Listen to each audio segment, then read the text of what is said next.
Chapter 971. Renbochin limped forward in the palace with the help of a walking stick. He looked mournful. "Stop pretending. I only kicked it once," the Empress muttered. "It broke in one kick." Renbochin looked at her with narrowed eyes. "Serves you right." The Empress snorted. "Who asked you to do those things? What a joke. It's because of today's birth rate. Look at other families with 5, 6, 7, and 8 children, and look at you. You only have a few kittens at home, and pigs can give birth better than you." Renbochin said angrily. The Empress glared at him. "You don't have pigs that can give birth." Renbochin lowered his voice. The Empress raised her leg to kick him. "I was wrong." Renbochin apologized quickly and without hesitation. He looked sincere and serious. "Besides, this is a normal form of entertainment for the common people. Only officials are allowed to prostitute, but the common people aren't allowed to read magazines." Renbochin raised his head again. "Those old men go to brothels all day long. Tu Wan bought 3 magazines, Tong Jingya bought 10, Qin Chuan bought 15, Great Elder bought 2, Shui Yan bought 10, and Xianhua bought 6. These people bought stacks of magazines to read and openly brought them back to their respective ministries. Even the female officials from the Ministry of Revenue weren't embarrassed at all. On the other hand, Lin Mengxing and the students from the Jing tribe were flushed with embarrassment. The bookstore on Jingyang Street was the most popular place for students besides the school library. The Empress glared at him and explained, "Everyone knows that you did it. The royal family has lost all face, so it's not allowed." "Oh." Renbochin threw his walking stick away. Why didn't she say so earlier? The next time he did it secretly, he would find a businessman from the Yun nation, and he wouldn't be able to use those magazines from Japan. He would find a few girls from the brothels and do it himself. Wasn't it just a camera? Wasn't it just an electrostatic copier? One was a scientific product from the early 19th century, and the other was from the early 20th century. How could he not produce both with the full set of techniques? "I want to go to Mount Liuzue," Renbochin said as he followed behind the Empress. "Go." The Empress thought for a while and turned to Renbochin. "Stay away from that thing in the mountain." "I'm not stupid." The late emperor went in straight and came out sideways. How could he go over there? Moreover, he wasn't too interested in what was inside. Or rather, it was not time yet. Just like the savages of Shenangjia, he had been reading all kinds of strange magazines since he was young, swearing about the traces of the savages. Didn't he also not go to Shenangjia? After informing the Empress, Renbochin left with his guards the next day. After all, they were in the hinterland of Dayo, and the Empress wasn't too worried about his safety. However, she still wanted to send a Cardinal Heaven expert to accompany him. After all, his status was very important, and his strength was too low. If anything were to happen to him, no one would want to see such an outcome. However, when he looked around, he saw that many Cardinal Heaven experts held positions in the imperial court. On the contrary, Renbochin thought of someone. Qingyun's sword. Now, he had nothing to do in Lan City, so he stayed in Jing Street and painted the mountains under the sun every day. Moreover, he only drew 2 mountains at a time. Since Qingyun's sword was summoned, the other party naturally had no objections. Originally, he came to Lan City to see if Renbochin's words could be realized. Seeing that the situation was getting better and better, he became more and more relaxed and almost retired. A few days later, Renbochin and the others arrived at the forest outside Mount Liuzue. Renbochin jumped down from the Crow General's back. The Crow General let out a deep cry, flapped its wings, and ran into the forest to hide from the sun. Renbochin ignored it. As long as it didn't encounter a super expert, it had almost no natural enemies. After spending half a day passing through the forest, they arrived at the foot of Mount Liutsue. In front of them was the towering Mount Liutsue, and only its silhouette could be seen in the night. In the belly of the mountain, there was an unknown existence. However, as long as it wasn't disturbed, there was almost no danger in the vicinity. Most of the time, people would ignore this existence. After resting for a night, they spent another half a day walking along the 1-meter-wide path on the mountainside. On one side was a cliff, and on the other side was a mountain stream that was hundreds of meters deep. Almost no light shone in, and they could only hear the faint sound of water flowing and the occasional reflection of light. At noon, Renbochin finally saw the valley that was surrounded by cliffs on 3 sides. Renbochin was discovered as soon as he stepped into the valley. Someone immediately greeted him and said, "Everyone. I came from the palace to see 2 people, Renbochin replied. "Is this Zhao Prince Consort?" the person asked in surprise after looking at him for a long time. "You can still recognize me?" Renbochin smiled. He only stayed for a few days the last time he was here, and he didn't expect that someone would still remember him. However, when they thought about it, it was almost impossible for them to meet anyone other than the ancient race. Now that he thought about it, it was no longer surprising. Unexpectedly, the other person scratched his head and said, "I heard you're bald. Otherwise, I wouldn't have recognized you." Renbochin's face crumbled on the spot. Who said that? His baldness had spread all the way here. Did these people have nothing better to do? That Miss Lin said it. Zhao Prince Consort is here to see them, right? The other party betrayed Lin Qiaolo without hesitation. Where is he? Prince Zhao, please come inside. The aboriginal guard replied. These people didn't have any concept of politeness and didn't show any respect for Renbochin. They spoke as if he was an ordinary person. In fact, this was the case for most of the time in the ancient race. This was unless they met people like the Empress, the 6 ministers, and the 24 ministers. After all, there were too many idiots in the ancient race. Most of the time, they changed their attitude toward the Empress and the others not because of their high status, but because they could fight. There weren't many people in this iron mine. There were about 700 prisoners and about 100 guards. The composition of the iron ore wasn't good, the output wasn't high, and transportation was even more difficult.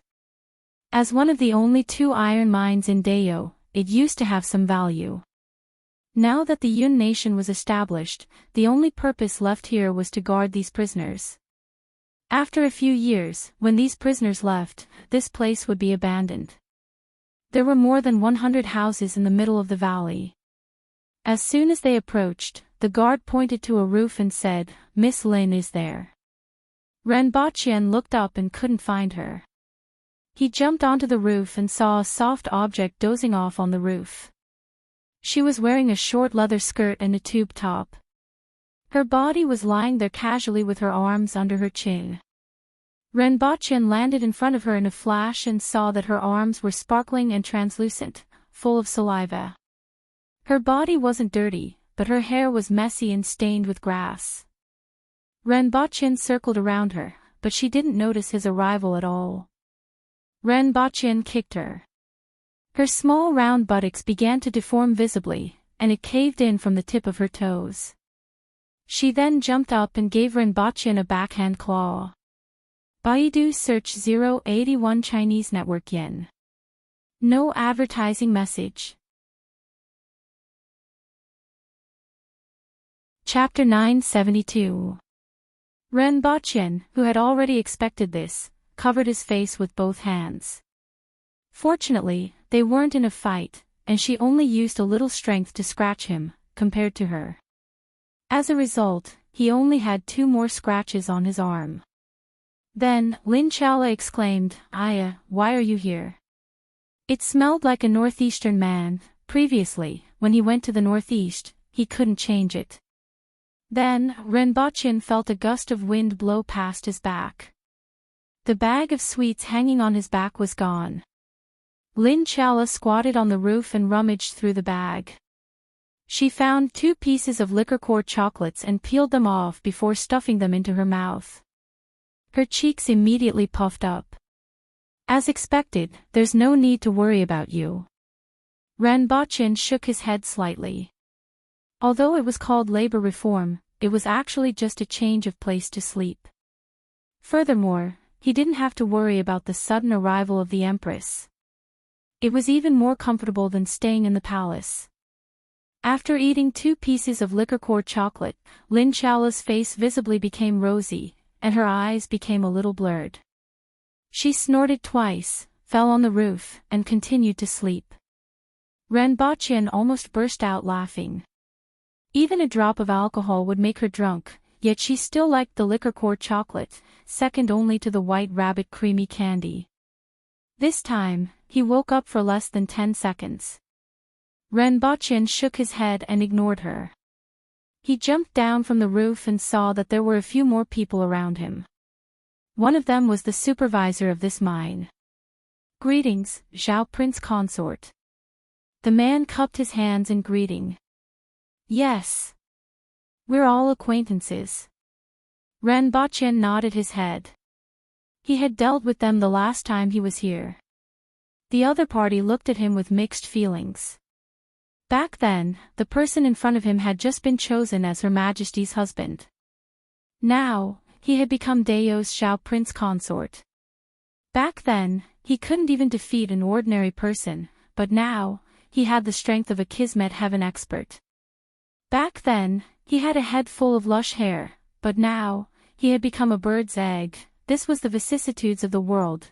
Ren Bachin didn't know that the other party, who was 2 meters tall and had a big beard, had suddenly become a hipster. "Where is Axianjia?" "He's in the mine. I've already sent someone to invite him." Although General Axianjia was sent to the mines, how could we order her around? Ever since she came, she's been in the mine all day long, working even harder than the convicts. Ren Bachin nodded. That was true. With Axianjia's Cardinal Heaven strength, who could order her around? Wasn't Lin Chala sleeping on the roof of the house? Only someone with Axianjia's rigid character could obediently go to mine every day. Not long after, Axianjia was brought out of the mine. He was dressed in coarse clothes, and his hair was casually tied behind his head. There was some dust on his body, but he didn't look sloppy. Instead, he gave off a refreshing feeling. He felt that this was probably because she was beautiful. "Zhao Prince Consort, you are here." Axianjia cupped her hands and greeted Ren Bachin. "Aren't you curious why I'm here?" Ren Bachin asked with a smile.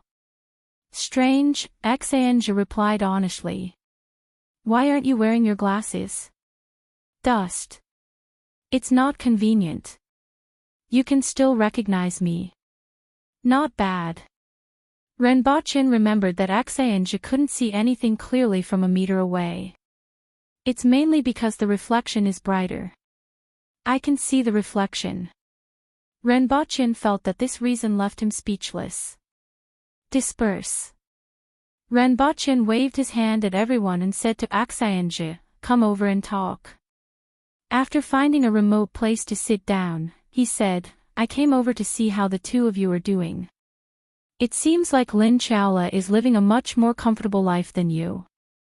Axianjia looked up at the front without saying a word. Her eyes were full of mosaics. "Do you blame Her Majesty?" Ren Bachin tilted his head and looked at her. "Why would I? I didn't protect you well." Axianjia was a little surprised. Her Majesty had no choice. Meritorious deeds must be rewarded, and mistakes must be punished. You can't be blamed for the accident this time, but Her Majesty wants to punish you. Otherwise, this team will be difficult to lead. Ren Bachin chuckled. "I won't have any thoughts that I shouldn't have." Axianjia shook her head. "Besides, I didn't protect you well. If anything happens to you, I will avenge you first and then kill myself to apologize. You're exaggerating. Live well. Renbochin shook his head and sighed when he saw that she was serious. Everything about her was good, but she was too serious. You don't have to be too hard on yourself. Bask in the sun with Lin Chaola and practice martial arts when you have nothing to do. After 3 years, you will be a good man again. It would be a waste to leave you here to mine. Mining is also a form of practice, Xianjia said faintly. Renbochin put this topic aside when he heard her say this. Is it inconvenient to stay here? He thought about it seriously and shook his head. Renbochin lay down in the grass behind him, looked at the blue sky above his head, and stretched out his hand to block the sun. Sunlight flowed in through the gaps between his fingers. He sighed in his heart. Xianjia was too serious and had too few desires. After a while, Xianjia suddenly asked, Zhao Prince Consort, did you bring seasonings? Hungry? Renbochin turned to look at her. Xianjia, who was sitting there quietly, was actually quite pleasing to look at. Someone is dying and wants to eat something good, Xianjia said faintly. Renbochin was a little surprised by such a humane answer. He turned his head back and continued to look at the sky. I thought you would be hungry, so I brought you some seasonings. Remember not to put too much, or else it will taste like seasonings and you won't be able to eat it. Oh. Xianjia responded faintly and fell silent again. After a while, Xianjia got up and patted her butt. I'm going to mine. She waited for a few breaths, but Renbochin didn't reply. She turned her head and only saw a mosaic. She carefully sensed that Renbochin's breathing was stable and seemed to be asleep. After thinking about it, Xianjia went back to her room to get her glasses and finally saw clearly. She stood there and looked at Renbochin in a daze. She was very surprised that he would come to see her. She was a little surprised and pleasantly surprised. It was the same feeling she had when she first put on her glasses.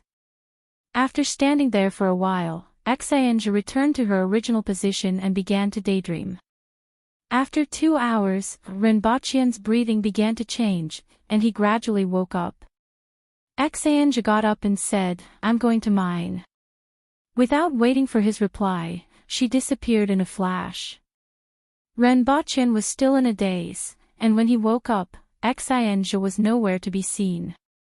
At night, Lin Chaola finally woke up. She held the bag of sweets tightly and asked Renbochin pitifully, will there be no more after I finish them? That's right. Renbochin nodded. Lin Chaola looked even more bitter. She looked down and opened the bag, carefully counted the sweets, poured them on the ground, and arranged them one by one. She counted with her fingers how many days it would take to eat one. Seeing her pitiful look, Renbochin could only say, eat them. These things have a shelf life, and you can't eat them after that. I will get someone to send you some more in a few months. Lin Chaola was overjoyed to hear this, and snot bubbles came out of her nose. First, set a small goal. For example, remember in 1 second, Booksellers Mobile.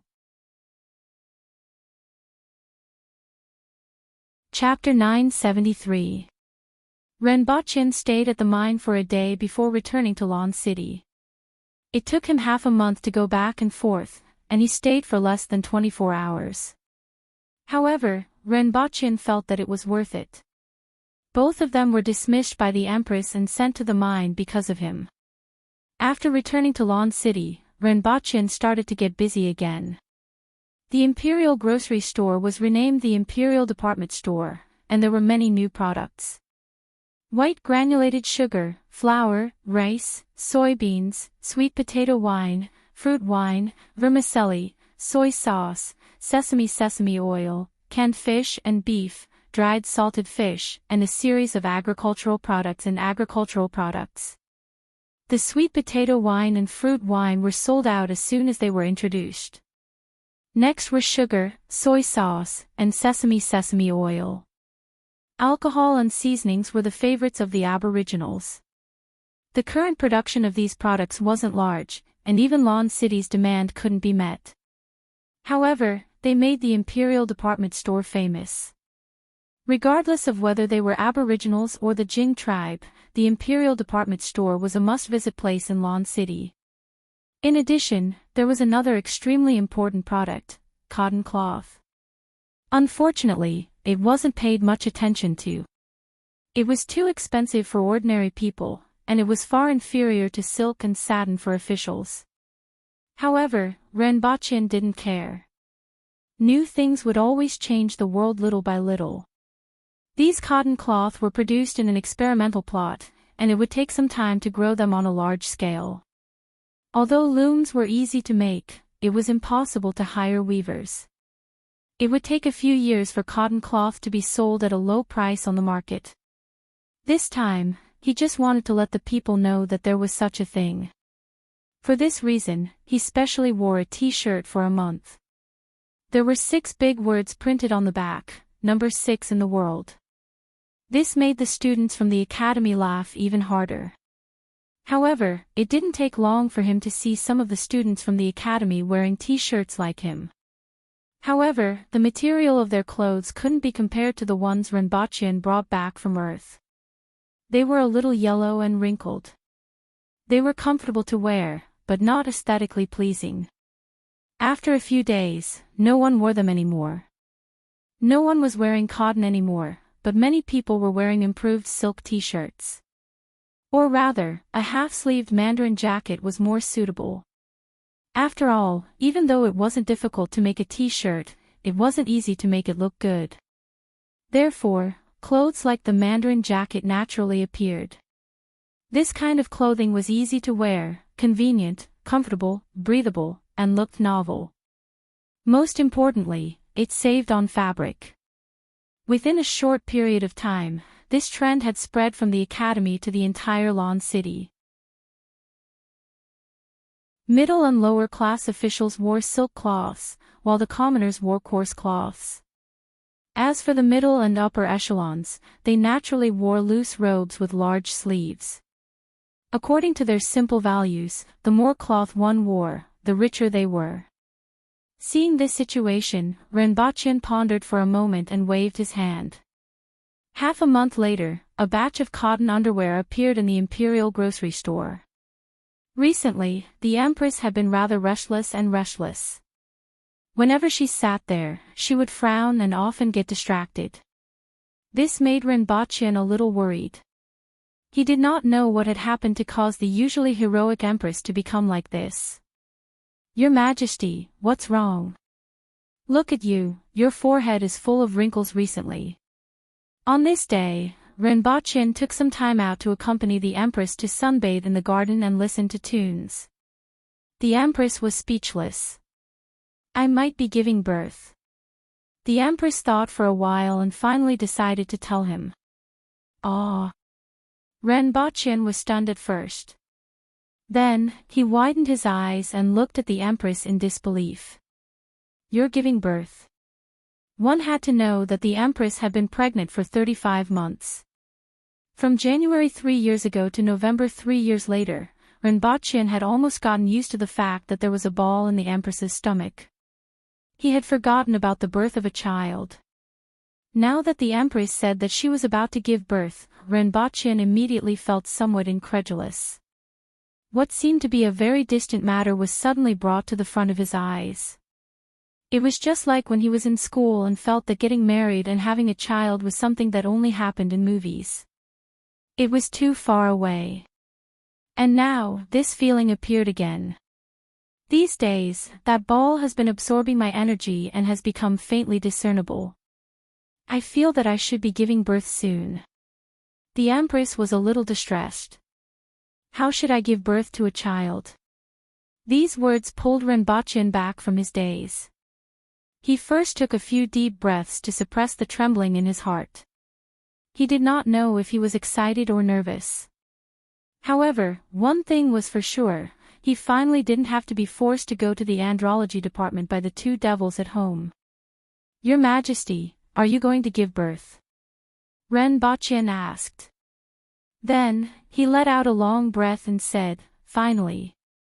The Empress cast a sidelong glance at him and spat at him.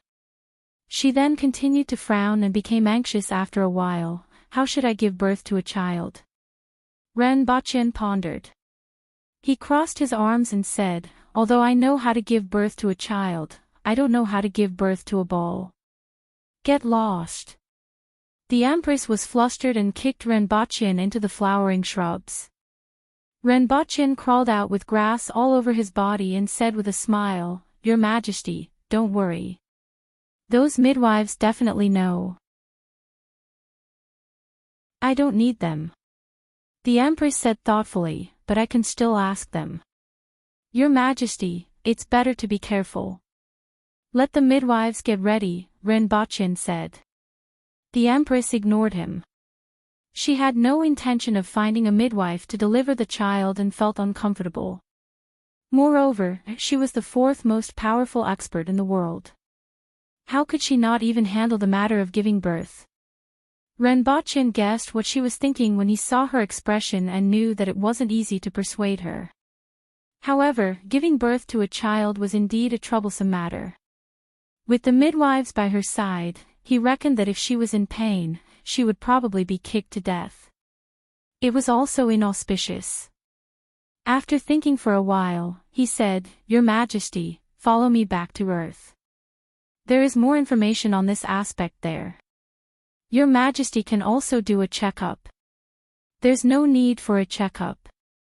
The Empress rejected him at first, then nodded and asked, "When are we leaving?" "Tonight." At night, Ren Baqin brought the Empress back to Earth. First, he asked someone to invite the gynecologist from last time. At the same time, he went online to search for information for the Empress. The Empress glanced at it. It was roughly a natural birth and a cesarean section. She immediately knew what to do. Originally, she was anxious because she didn't know how to give birth to a child. Now that she knew, it was easier to handle. The gynecologist also arrived at the right time. "I don't want to see her." The Empress was no longer gloomy and directly rejected. "Since you are already here, why don't you meet her?" Ren Baqin persuaded. "I don't want to see her." The Empress was very stubborn. She didn't like to discuss giving birth to a child with others.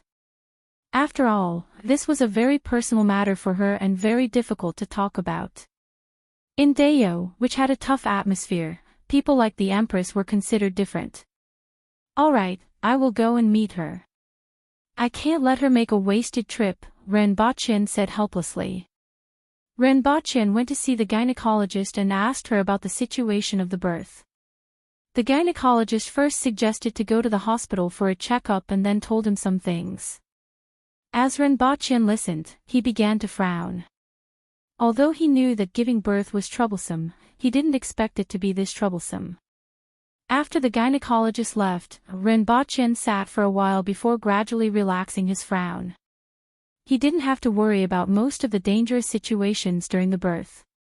For example, the umbilical cord around the neck, umbilical cord prolapse, improper fetal position. The Empress's stomach was a ball. How could a ball have these problems? In fact, there was only one kind of danger for the Empress, and that was amniotic fluid embolism. However, it was unknown whether the Aboriginals had this problem. But then again, would there be other problems during the birth of the Aboriginals? Was it on Earth or in Dayo? If it was on Earth, with Earth's technology and the Empress's control over her body, it shouldn't be a problem if she encountered an amniotic fluid embolism. However, with the Empress's physical condition, her skin couldn't even be pierced by a needle.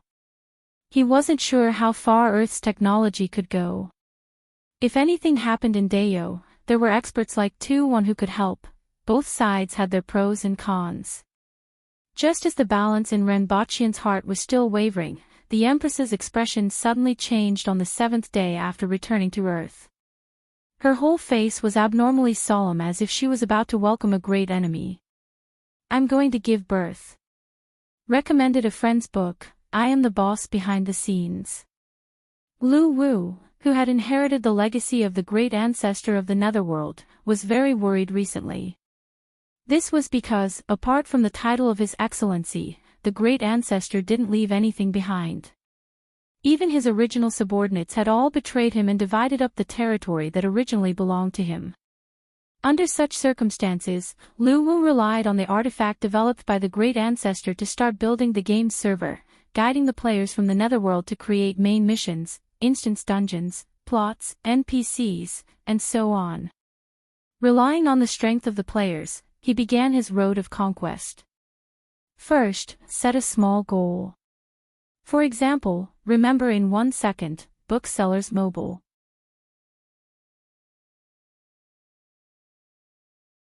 Chapter 974. I'm going to give birth. The Empress looked as if she was facing a formidable enemy. Ren Baqian, who was already hesitant, panicked when he heard this.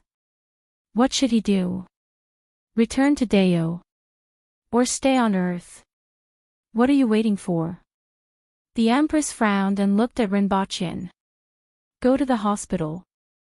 His first reaction was to go to the hospital. He hadn't paid back the lessons he had received for more than 20 years.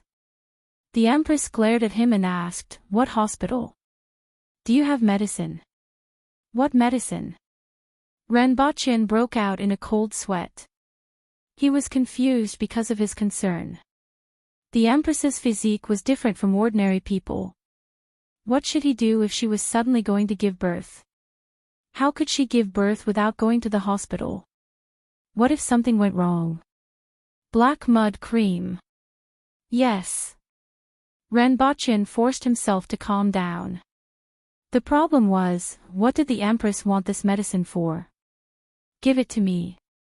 The Empress glared at him again. Ren Baqian teleported to retrieve the medicine, took it, and returned to his room. Stand guard outside. Ah. Ren Baqian started to sweat again. What was the Empress going to do? Forget it, he should call the hospital first. The hospital wasn't very reliable. Forget it, he should call the Messier 87 department. He fumbled for his phone and dialed Yang Sen's number. At this time, the Empress returned to her room, slowly took off her clothes, lay on the bed, and used a pillow to prop up her back so that she could see her belly. She then took a deep breath and touched her belly to feel it. Following which, she used her finger to cut her belly. Blood immediately gushed out. The Empress looked calm and continued to perform inhuman operations. First, she controlled the muscles around the wound to stop the bleeding. She omitted the bloody scene at the end. In just a short while, she took out a sphere that was bigger than a basketball. The sphere was red on the outside, and it was somewhat elastic when pressed. It didn't look like flesh and blood, but more like condensed water. The moment she took it out, the sphere blossomed with red light and dyed the entire room red. Following which, it trembled slightly. The air in the entire room began to rotate. In other words, there was a sudden gust of wind around the entire building. The passers-by were alarmed and found that the air here seemed to have formed a whirlpool. And the center of the whirlpool was this building. Many of the winged cavalry warriors and cadets in the building didn't feel anything at first, but they soon realized that there was a strong gale outside the window. However, there was nothing unusual in here. Even when the windows were opened, there wasn't any gale blowing into the room. This strange phenomenon puzzled everyone. At this moment, the Empress carefully placed the ball to one side. A layer of sweat emerged from her forehead and slid down. It would be easy to take out the ball. Previously, she was very careful because she was afraid of hurting the thing in her stomach. After that, he moved his fingers and smeared the black mud cream on the wound. After a few minutes, he released the wound and smeared the medicine on the surface of his stomach. After doing all this, the Empress was completely relaxed. He turned his head to look at the ball beside him. At this moment, a strong gust of wind was sweeping through the room, blowing everything away. And the cause of all this was this little thing. The Empress clapped her hands, and all the windows in the room were blasted open. The strong wind outside rushed in without any obstruction. Then, he carefully observed the ball on the bed with a hint of a smile in his eyes. This little guy was his descendant? It was much scarier than when he was born. Absorbing his blood essence for 3 years was not in vain. Your Majesty. Renbochin kicked open the door and rushed in. The first thing he saw was the Empress lying on the bed and staring at a glowing red ball. One of the Empress's legs was even raised and moving backward. Your Majesty. Renbochin was a little confused. He had just ended the call when he heard the sound of glass exploding in the room. He was so shocked that he hurriedly kicked open the door and came in. But what was the situation now? What was the situation with this ball? Gave birth. So fast. The Empress lay on the bed, turned her head to look at him, smiled, and said, "It's over." Gave birth? Renbochin asked subconsciously. Isn't this it? The Empress pouted at the ball on the bed. At this moment, other than the bedsheet on one side of her, the other bedsheets were almost wrapping it. The Empress got up from the bed and stood there naked. She picked up her clothes and slowly put them on.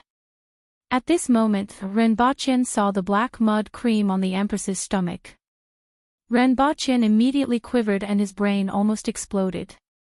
Your Majesty, did you disembowel yourself? Renbochin was horrified. Although he had thought of this possibility before, he still felt that it wasn't very possible. If the Empress controlled her own muscles and gave birth to this ball, Renbochin felt that it was more normal. But the Empress actually performed a caesarean section on herself. Isn't it just these two methods? The Empress looked at him strangely and didn't know why he had such a big reaction. Renbochin opened his mouth. He didn't know whether he should pay attention to the Empress or the ball. Your Majesty, do you feel uncomfortable anywhere? Has the wound healed? Renbochin asked cautiously. It's a little itchy, but it's not a big deal. The Empress waved her hand. It wasn't like Renbochin hadn't used this thing before. Naturally, he knew that even though it healed quickly, it was a form of torture when the wound healed.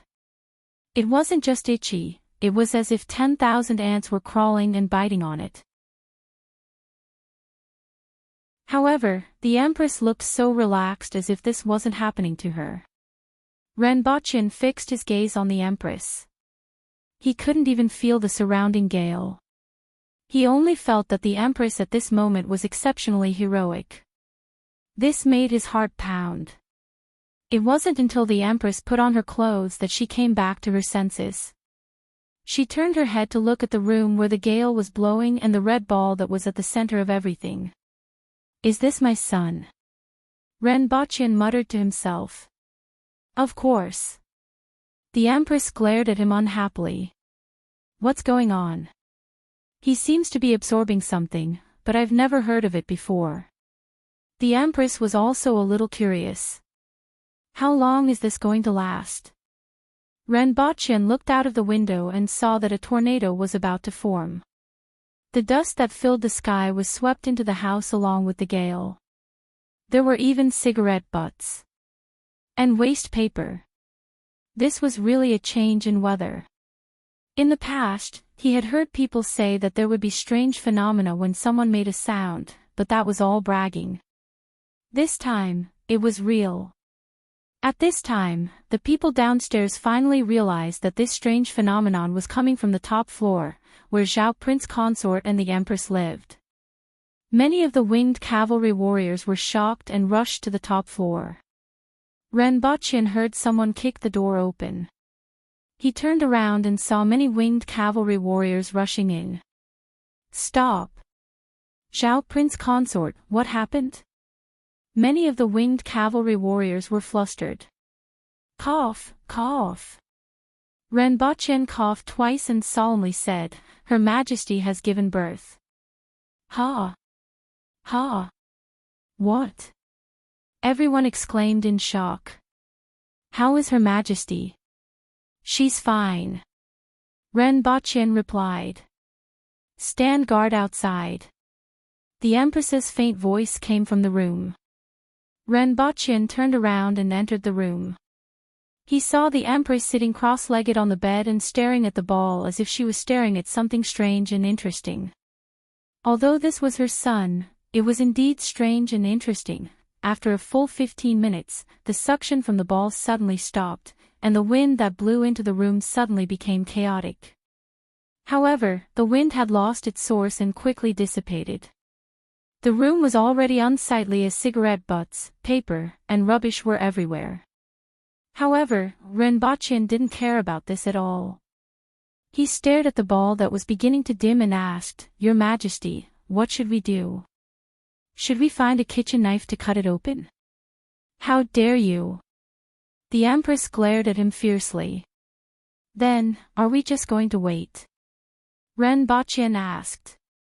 The Empress fell into deep thought. At this moment, a cracking sound was suddenly heard from the bowl. A thin crack appeared on the bowl. Baidu search 081 Chinese language website yen. No advertising message.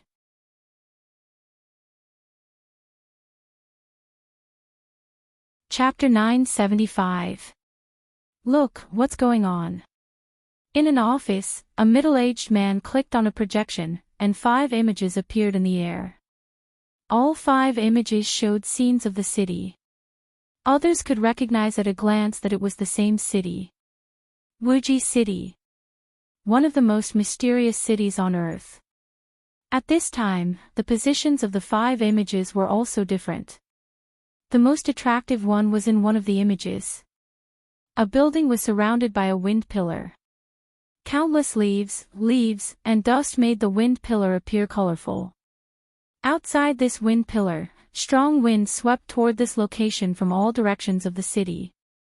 It was as if there was a giant Kuan here that wanted to suck the entire world in one gulp. As the images moved, it could be seen that the wind pillar wasn't only on the ground but also in the sky. A funnel-shaped cloud appeared in the sky above the city and was constantly rotating. The center of all this was the top floor of that building. As for the other scenes in the images, they weren't affected much. At most, they could feel some movement of the wind. Only that building. Furthermore, it was in the center of the city. Everyone could conclude that this couldn't be natural. This is the position of that person. Someone immediately said. That's right. What exactly happened to produce such a great force? This suction is hundreds of times greater than that of the wind tunnel. It's definitely not human power. In other words, if someone had such power, that person would be a god. Could it be that the passage has opened? It would make sense if the passage caused such a scene. What passage? Don't ask too much. Have you sent people to check the other tall buildings and see if they can see anything? If the passage has really opened, then this world will change greatly. Let Yang Sin inquire about it. He has some friendship with that person. There were more than a dozen people in the room. Some were worried, some were thoughtful, some were restless, and some were confused. 2 hours later, the man pressed a button, and Yang Sin appeared on the screen. Yang Sin looked much stronger now, and his face was angular, as if he had become more than 10 years younger. Stop guessing. The Empress has given birth, Yang Sin said as soon as he appeared on the screen. The Empress was what they called Qi Zishao now. After all, they could guess some things from the words of Renbocchen and the others. In particular, Renbocchen kept referring to Her Majesty this and Her Majesty that every day. It was fine if it was just 1 or 2 days, but now that it had been almost 20 years, everyone would be fools if they still didn't know. As for Renbochen's identity, was there a need to ask? The prince of a country. However, what they didn't know was how much power the countries in that world controlled. In any case, there were nearly 100 Earthwheel experts in that building. If they were thrown into any city in this world, it would cause a disaster. Give birth? Everyone was shocked. Impossible. I'm afraid it's true, Yongsan said with a bitter smile. He called me before. He was a little worried. In the end, it happened in less than 2 minutes. I can see that there are people monitoring the upper floors of each building. There are indeed no passageways. After the man finished speaking, he used another device to project a few pictures. One of them was a woman in red standing in front of a broken window. Her eyes were filled with murderous intent as she looked in this direction. Even though everyone was looking at this picture, they could feel the bone-piercing killing intent coming from the other side of the picture, causing them to tremble all over. I was too rash. However, after all, it's such a big matter. He should be able to understand, Yongsan said faintly. He understood Rinpochen very well. As long as no one provoked him, he was actually very content. After so many years, both parties had been very happy working together. The other party wasn't an inconsiderate person. If this investigation was discovered by the other party, he would probably have to apologize and explain himself. Following that, there was another picture that was slightly slanted, and one could see a baby sitting on the bed. The important thing wasn't the baby, but the bulging muscles on the baby's body. Without seeing this picture, no one could imagine that a baby would actually have bulging muscles, just like a bodybuilder. In addition, there was another thing. The baby had an extremely long head of hair that almost tied itself up a few times. The man was amazed as he untied the hair that was tied up on the baby. The next picture was of the Empress bending over to pick something up. There was another picture of the Empress making a throwing motion. There was nothing else after that. Just these few pictures. We were discovered by the other party, so we can't take any more pictures. Furthermore, the man's expression was a little strange. Do you know where this picture was taken? Zhongda building. That's right, it was 6 kilometers away from that building. However, the other party actually threw a stone over. 6 kilometers, and a stone was thrown over. Just thinking about this number was terrifying. This strength was simply inhuman. It simply ignored the laws of gravity. Are they all right? Someone asked. Our people are fine. The man's expression was a little strange. Our people are in the easternmost room of Zhongda building, and the one that was hit was the one on the west side. Everyone thought about it. Zhongda building was more than 400 meters wide from east to west, their strength was terrifying, and their accuracy was also terrifying. However, they still didn't dare to let their guard down. One had to know that this was 6 kilometers away. Not only did the other party discover their investigation, but he also actually threw a stone over. How much strength did this require? How fast did this require? It looked like it was more than 400 meters off course, but at this distance, Zhongda building was only as thick as an electric pole in the eyes of the other party. It wasn't unreasonable for it to be so off course.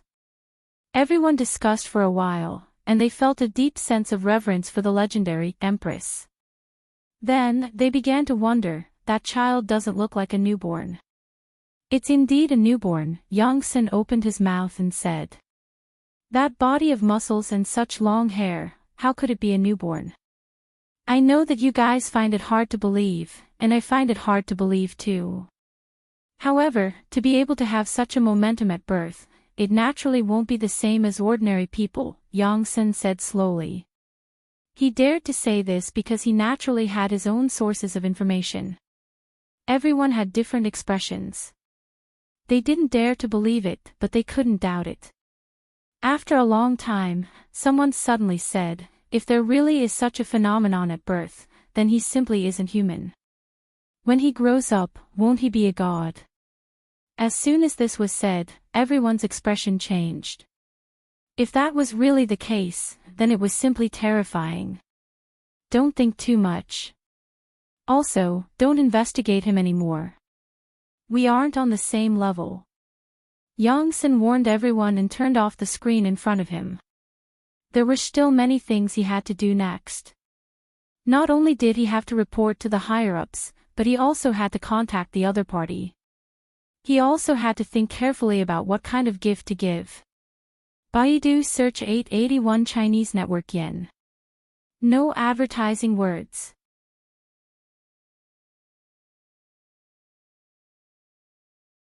Chapter 976. Crack. Along with the sound, a thin crack appeared on the red ball. Crack. Crack. Numerous cracks appeared on the red ball. Renbochin looked at this scene in amazement and inexplicably thought of a chick coming out of its shell. It was actually oviparous. Oviparous, really? Renbochin didn't know what to think. Well, he knew that this little thing had absorbed too much blood from the Empress and wrapped itself up. However, this scene in front of him looked like it was oviparous. He looked at the Empress who was lying there with her face almost stuck to the shell. Boom! Suddenly, a fist came out of the shell and hit the Empress's nose. The Empress immediately widened her eyes and raised her hand to slap, but when she thought that this was her own child, she put her hand down and put it behind her back lest she couldn't help but slap it.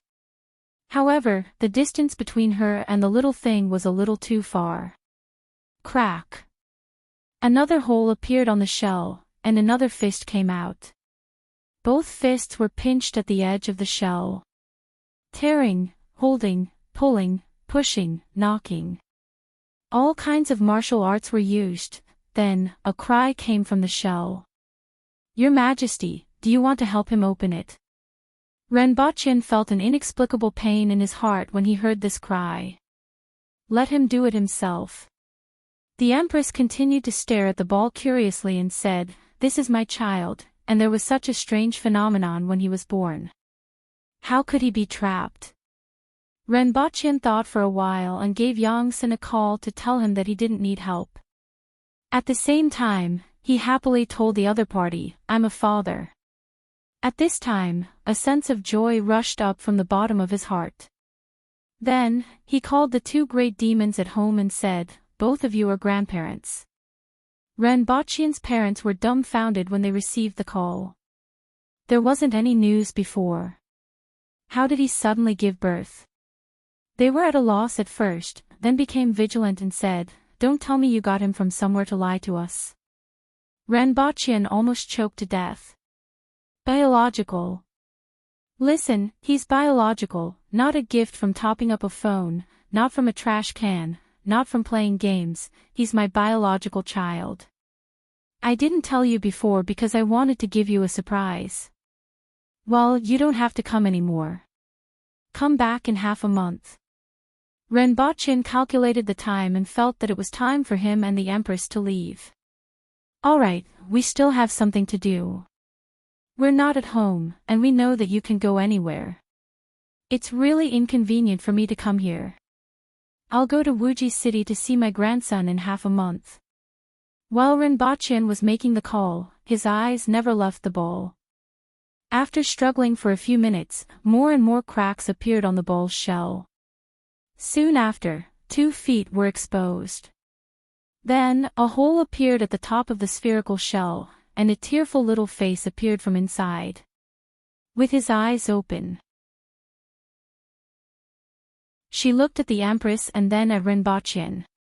Then, with a wah sound, she cried again, her voice full of grievance. However, to others, this shout sounded like an explosion, and Renbochin's head was ringing from the shock. The glass on the 3 floors below exploded. At this time, near the building, many people looked up at the sky. The cry of a child seemed to have fallen from the sky. The Empress didn't care about this cry and looked at the little fellow with a smile.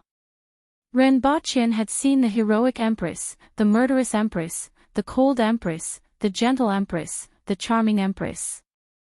This was the first time he had seen the Empress beaming with joy. Indeed, he had never seen one before. It was too rare. Your Majesty, do you feel that this child's legs and hands seem to have muscles? Renbochin suddenly discovered a problem. Previously, he didn't notice that the child only stretched out his fists, but now, his forearms and calves were all stretched out. Renbochin seemed to see muscles. And there were quite a few of them. Who doesn't have muscles? The Empress beamed at the little fellow and didn't even look at Renbochin. Renbochin scratched his bald head. Were aboriginals born with muscles? He hadn't heard of it. Seeing that the two of them were ignoring him, the little fellow wrapped himself in the spherical shell and used all his strength to roll, throw a tantrum, and jump. He jumped 5 meters high. Boom! His head was stuck in the roof. Renbochin sucked in a breath of cold air. Fortunately, there was a suspended ceiling above. The little fellow was dancing in the air, and Renbochin couldn't stand it anymore. He leaped up and pulled the little fellow down by its legs. Then, the little fellow kicked its legs, and Renbochin felt a strong force. He couldn't hold on any longer and threw the little fellow against the wall. After that, the Empress kicked its stomach hard and sent it flying through the wall. When Renbochin crawled back after rolling around for a long time, the spherical shell on the little fellow's body was already broken. He didn't know if it was broken by himself or by the Empress. In any case, Renbochin felt that he had been wronged. However, the thing that attracted his attention the most was the little fellow on the bed. Its long hair was spread everywhere like weeds, and part of it was even tied up. Renbochin estimated that it was at least 2 to 3 meters long. He finally knew why it was so difficult for the little fellow to come out. There was so much hair in the spherical shell, and it would be strange if it could exert any strength. Renbochin stretched his face over and looked at the little fellow carefully. The little fellow's face didn't look like that of a newborn child, which was normal. Its face was chubby, very fair, and had single eyelids. Above its eyes were 2 faint eyebrows that looked like sword-like eyebrows. As for the rest of its body, it was all tied up by its hair. The little fellow looked up at him and then lowered its head to wrestle with its hair. He felt that there was a strange smell on the little fellow's body. It was like the delicate fragrance of the Empress, but it also had some other smells. He reached out to touch the little fellow's head again. The little fellow stopped wrestling with its hair, looked up at him, and burst into tears. Renbochin looked embarrassed and said, "I'm your father. Why are you crying?" He turned to look at the Empress and asked, "Is it a boy or a girl? Can you tell?" The Empress asked. "Help him untie it." Renbochin rolled up his sleeves and went forward to help. When the little fellow saw that he was helping to untie its hair, it immediately beamed with joy and even snot bubbles came out of its nose. "It's all right, unlike me. I was worried that it would be bald." Renbochin mumbled as he untied its hair. "This hair, how did you manage to wrap yourself up in your mother's womb with a ball of hair? You are also a talent." Renbochin suddenly froze and looked incredulous as he brushed aside some of the hair. He saw that under the clumps of hair were muscles that looked like coiled dragons. He would believe it if it was said that the aboriginals had muscles when they were born. However, the bulging blue veins and blood vessels were like dragons. "Are you telling me that these are the muscles of a newborn baby?" Before Renbochin could say anything, the Empress's figure suddenly flashed and looked in a certain direction. Her eyebrows were raised, and her eyes were filled with killing intent. She exerted force with her feet, and the ground immediately cracked. She exerted more force, and stones bounced up from the ground. The Empress grabbed one and threw it in a certain direction. Renbochin felt as if he heard something exploding in the air.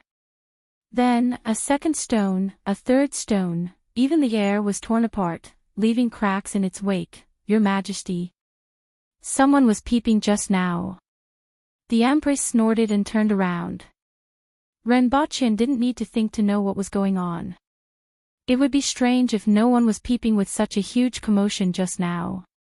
However, he couldn't be bothered with that now. Should I cut off his hair? Renbochin felt that it was too troublesome to untie his hair bit by bit. Many parts of his hair had already become dead knots. Wah! The little guy grabbed his hair tightly and wailed loudly. Renbochin quickly covered his ears and ran away with a face full of lingering fear. This little guy's voice was too terrifying. He even had a place in Dayo's imperial court. This is Her Majesty's child. He is indeed Her Majesty's child. He is indeed Her Majesty's child. The winged cavalry warriors outside listened to this energetic cry and were delighted. With such a loud cry and the strange phenomenon just now, Her Majesty had a successor. After a while, Renbochin went in with his head down and said, "I'm not cutting your hair. Don't cry." After 2 hours of exertion, Renbochin's fingers were cramping, and he finally managed to untie the little fellow's hair. It was such a small thing, but its hair was 5 meters long. After untying its hair, Renbochin confirmed 2 things. First, this little guy was really muscular. From its neck to its heels, it was almost all bulging muscles, which gave people a terrifying visual impact. Second, Renbochin felt that this was even more terrifying. This little guy was a girl. Her muscles were even more terrifying than those of Qinchuan, Tongzhinya, and Hongwu.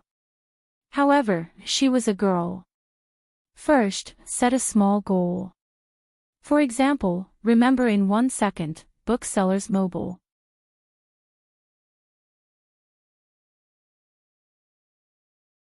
Chapter 977. I came here to apply for leave and go back to cry. I have a young girl's heart. The pretty boy from the Empress's house, please wait a moment. After the content has been updated, please refresh the page to receive the latest update.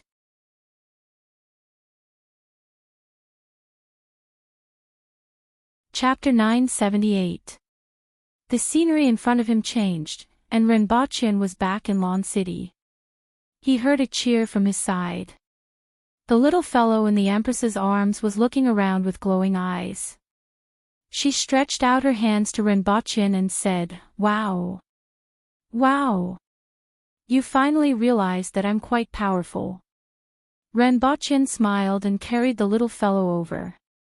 The little fellow had already taken a bath and exuded a milky smell. Her skin was even more delicate and soft, making people want to pinch her. The little fellow was twice as big as an ordinary baby, but much heavier. Excluding her 3-meter-long hair, she weighed 17 kilograms, which was comparable to a 2-year-old child.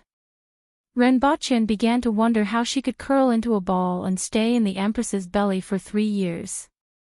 The Empress's belly wasn't this big before. Wow, wow. The little fellow waved her hands. She probably wants you to go through the time travel again, the Empress guessed. That will take 6 or 7 days. Renbochin laughed. The little fellow pouted and had tears in her eyes. Renbochin quickly covered his ears. The little fellow immediately fell into a free fall. The Empress stretched out her leg, gently lifted the little fellow, and carried her into her arms. The little fellow, who was about to explode, suddenly screamed again, "Wow!" The Empress threw her into the air and caught her with her other hand. Wah, wah, wah. Renbochin put down his hands and looked speechlessly at the Empress, who was playing with a ball, the little fellow who was obviously in a state of excitement, and her fluttering black hair. It seemed like it was time to decide on a name for her. Previously, he thought that if it was a boy, he would be called Chi Yuhai.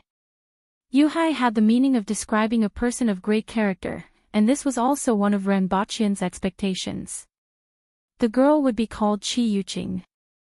When they returned to Earth, they would be called Ren Yuhai or Ren Yuqing. However, the Empress felt that the name Yuqing was too weak. Renbochin didn't feel that this name was weak.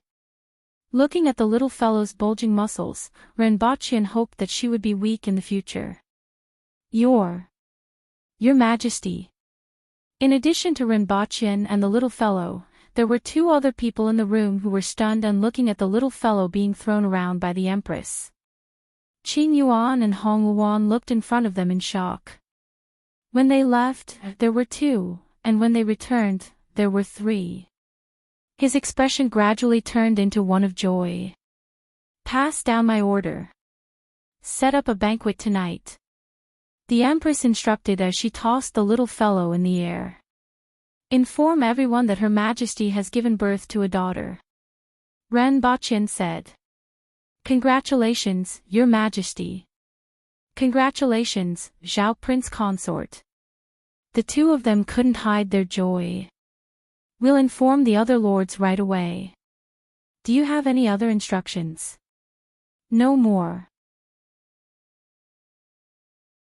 A few minutes after the two of them left, they heard cheers coming from outside. Rinpochen asked, Little fellow, what do you want to eat? Is Your Majesty breastfeeding? The Empress's outstretched hand immediately froze. She watched as the little fellow slid down from her fingers. Soon after, she quickly stretched out her leg and picked her up. Somewhat annoyed, she said, No milk. I didn't find a nanny. Rinpochen sighed. I think she should eat meat. The Empress carried the little fellow in front of her and looked at her from left to right. She then opened her mouth to take a look and said, You have grown 8 teeth and can eat meat now. She was just born and drank a bucket of water just now. Her stomach may not be able to digest meat. Milk her first. Rinpochen objected.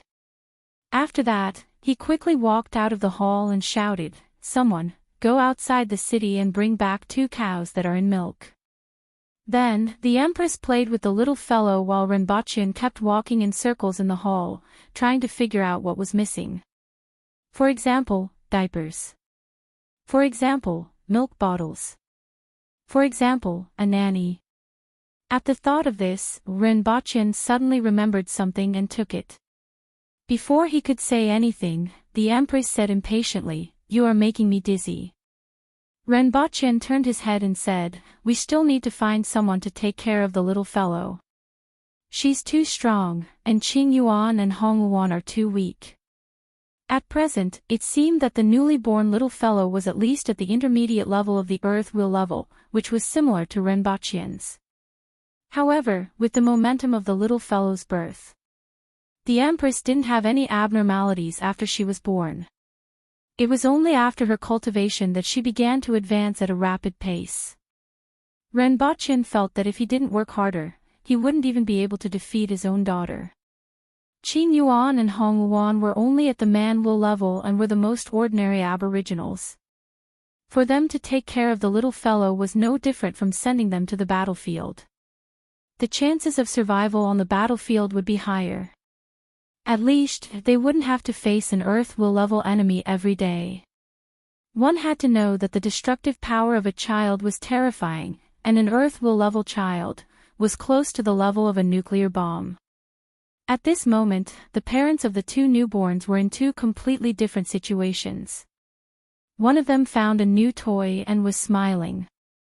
On the other hand, the other person fell into a state of anxiety as if he was afraid that something would go wrong after thinking about it. Shi Qing was drinking tea in the courtyard when he heard someone report that the Empress had given birth. The most precious jade pot in his hand fell to the ground, and he hurriedly walked out of the courtyard to enter the palace. After thinking for a while, he opened the treasury and began to rummage through it. Shikohai was holding a blade of grass to his nose. This blade of grass was already withered and looked unremarkable, but it was brought to him by someone from the 60,000 mountains. Smelling this grass, it was as if he could smell the scent of his hometown. When he heard the news, Shikohai stood there for a long time before sighing softly. In any case, it's good news. Tu Wan was beating up her husband, who was a minister of the Sifing department. When she heard the news, she didn't kick him, and her face was filled with ecstasy. She then snorted at her husband, who was about to fight her, and said, You got lucky this time. Pack up and prepare to enter the palace with me to congratulate Her Majesty. Humph, congratulating Her Majesty is an important matter, so I'll let you off today. Don't think that I'm afraid of you. The other burly man withdrew his fists and snorted. If it weren't for his panda eyes, some people might have believed his words. Qin Chuan was waving 2 iron locks with a diameter of 2 meters. The original stone locks had been replaced with bullets, and when he heard the news, he immediately threw the iron locks to the side. The entire Ministry of War was shocked. He was ecstatic at first, but after laughing for a while, he seemed to have thought of something and became depressed again. He put his hands behind his back and looked to the south. There was someone's grave there. Tong Jinye was doing the same thing as him. He stroked his beard and had a faint smile on his face. It was as if this smile had never appeared on his face before. Now that Her Majesty has a descendant, there's no need to worry. After a few years, I might be able to see you earlier. Hua Hua, Shui Yen, Xiong Yaohe, Feng Ho, Gui Hong, White Stone Eagle, Tai Yen. Subsequently, the news spread among the people, and the entire Lan City was in an uproar. Someone, bring out the set for the new year. This is a joyous occasion, a joyous occasion. In one day, the entire Lan City turned from sunny to ghostly. White bones and skeletons were hung everywhere, and a small red flower was wrapped around them. First, set a small goal. For example, remember in 1 second, Booksellers Mobile.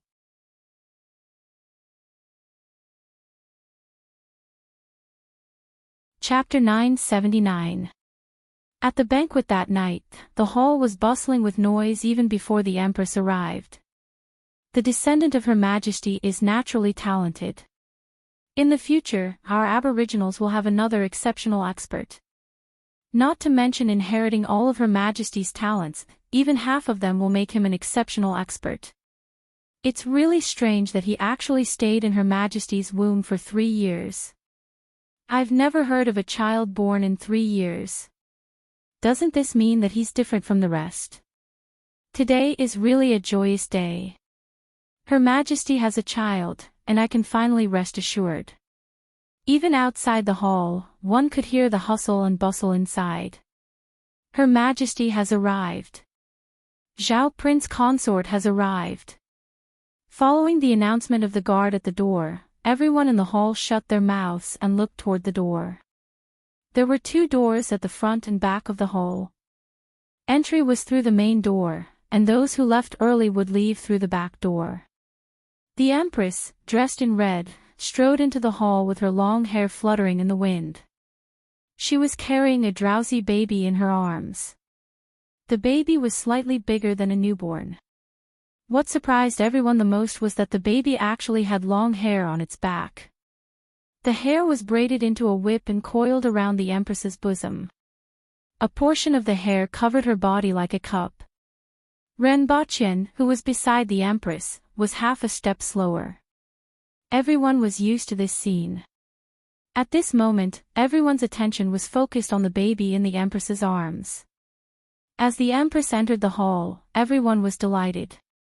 They were relieved that the Empress had given birth. However, their expressions and gazes quickly changed. Their eyes widened, and they couldn't close their mouths. Kismet heaven! Someone exclaimed. Even more people had their mouths wide open, their faces filled with disbelief. It was actually Kismet heaven. Kismet heaven as soon as he was born. How was this possible? Was the child that Her Majesty was carrying in her arms that was born today? One had to know that Tong Lan was extremely talented, and Tong Jinye had high hopes for her. She had also reached Kismet heaven at the age of 7. This speed was already amazing, and it was rare even among the aboriginals. They had never heard of anyone being born at Kismet heaven. Ren Baqian looked at everyone's expressions and felt quite pleased. After all, this was his child. It was just like how parents like to show off their children on their WeChat moments. At most, they would show off what the child had learned, such as painting, foreign languages, playing the piano, or martial arts. But it was useless. My daughter scared you to death the moment she was born. Cough. Renbocchen coughed softly as he sat beside the Empress. An uproar erupted in the surroundings. Kismet heaven. How is that possible? He's already a Kismet heaven at birth. Unheard of. This kid is so terrifying. I've never heard of such talent before. Unprecedented throughout the ages, #1 under the heavens. Renbochen's eyes narrowed as he listened to everyone exploding. He turned his head to look at the little fellow. At this time, she was already completely asleep. The noise in the main hall did not affect her at all. Her snot bubbles were coming out one after another as if she was smeared with soap. Imsham, not bad, he was his biological son and had inherited his powerful genes. The Empress chuckled as she sat there. It was rare to see such an Empress. At the banquet that followed, everyone was less interested in eating. Instead, they focused all their attention on the baby in the Empress's arms. It was too shocking. Everyone was at a loss for words and couldn't find anything to say. Until the end of the banquet, when the Empress and Renbocchen left with the child, everyone was still sitting in the main hall and discussing for a long time. Everyone was ecstatic. Everyone was excited that the Empress had such a descendant. It was as if they had been injected with chicken blood.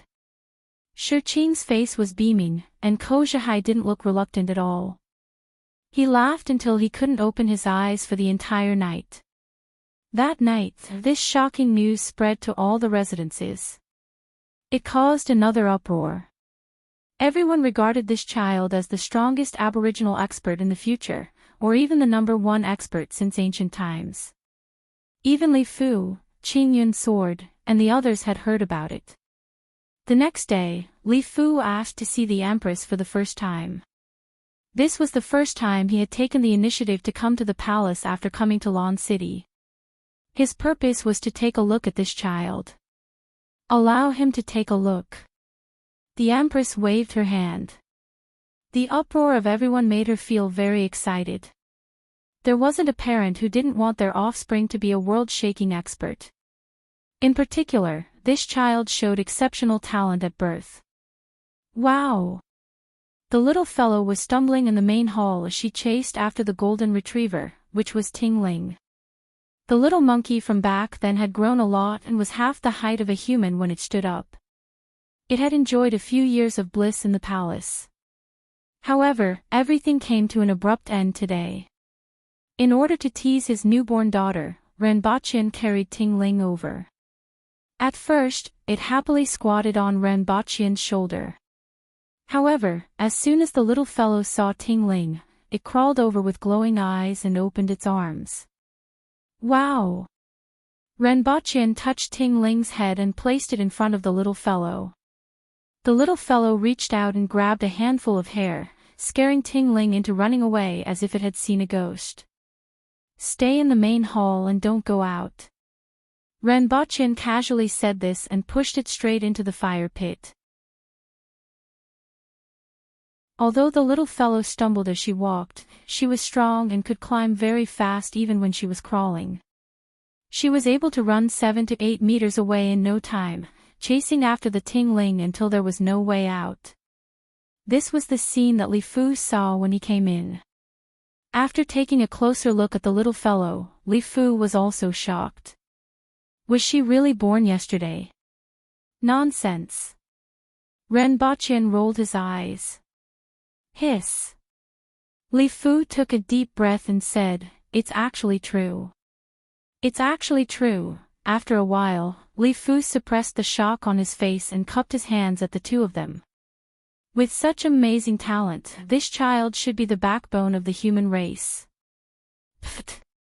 You are as timid as a dog, yet you expect a child to be the backbone of the human race. How can you have the nerve to say that? The backbone of the human race should be able to stand tall and face life and death. That is the backbone of the human race. No matter how talented this child is, she's just one person.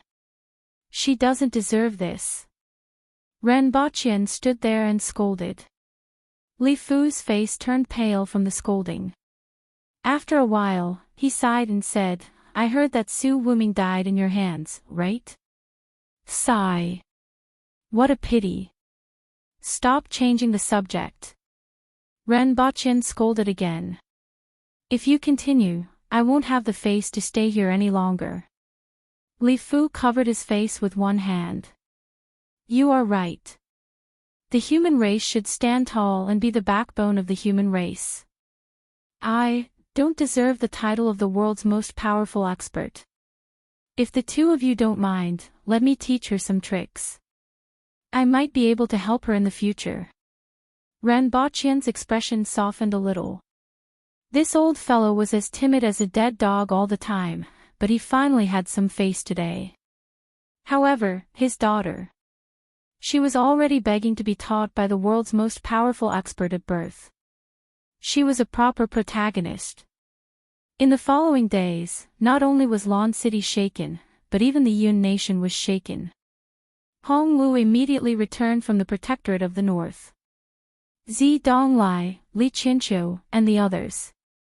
Shi Wanya, Zhuiyu, and the others also sent their subordinates back to Lon City with valuable gifts. Nowadays, there were a few Yun nation families in Lon City that did business all year round. They were smart people and were the first group of merchants to go to Lon City after the Yun nation was destroyed. They also sold their goods at low prices. They could be considered to be insightful. In the past few years, not only did they build a relationship with the Zhang family, but they also established a foothold in Lon City. The news that the Empress had a child who was an Earth-will expert at birth shook Lon City and Dayo. Naturally, this news was also spread back to the Yun nation through their caravans. The world was shaken. First, set a small goal. For example, remember in 1 second, Booksellers Mobile.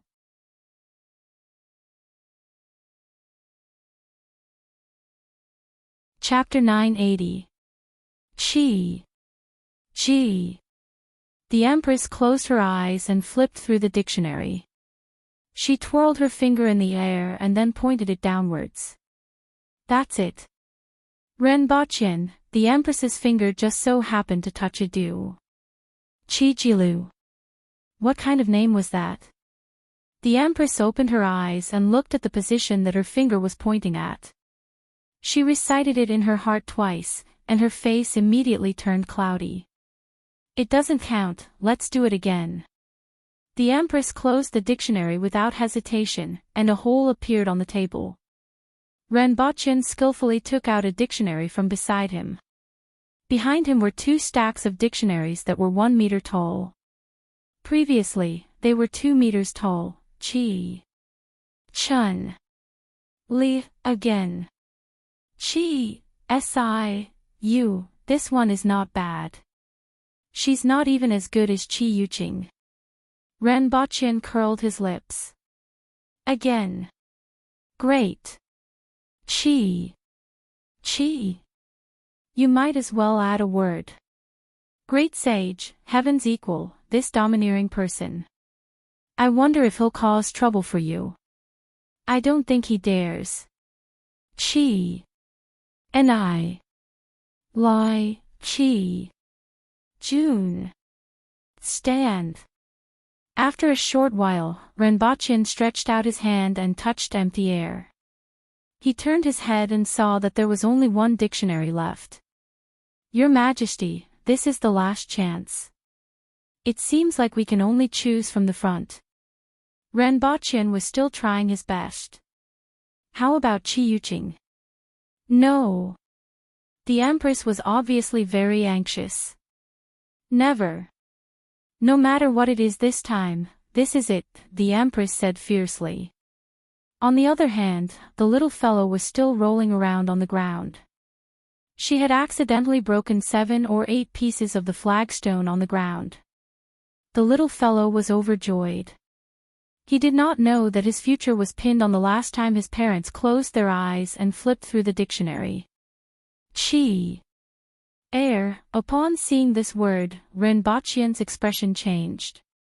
He turned to look at the little fellow with a face full of grief. Flower. After hearing the last word, Renbachian fell silent. Renbachian looked up at the Empress, whose face had turned from cloudy to stormy.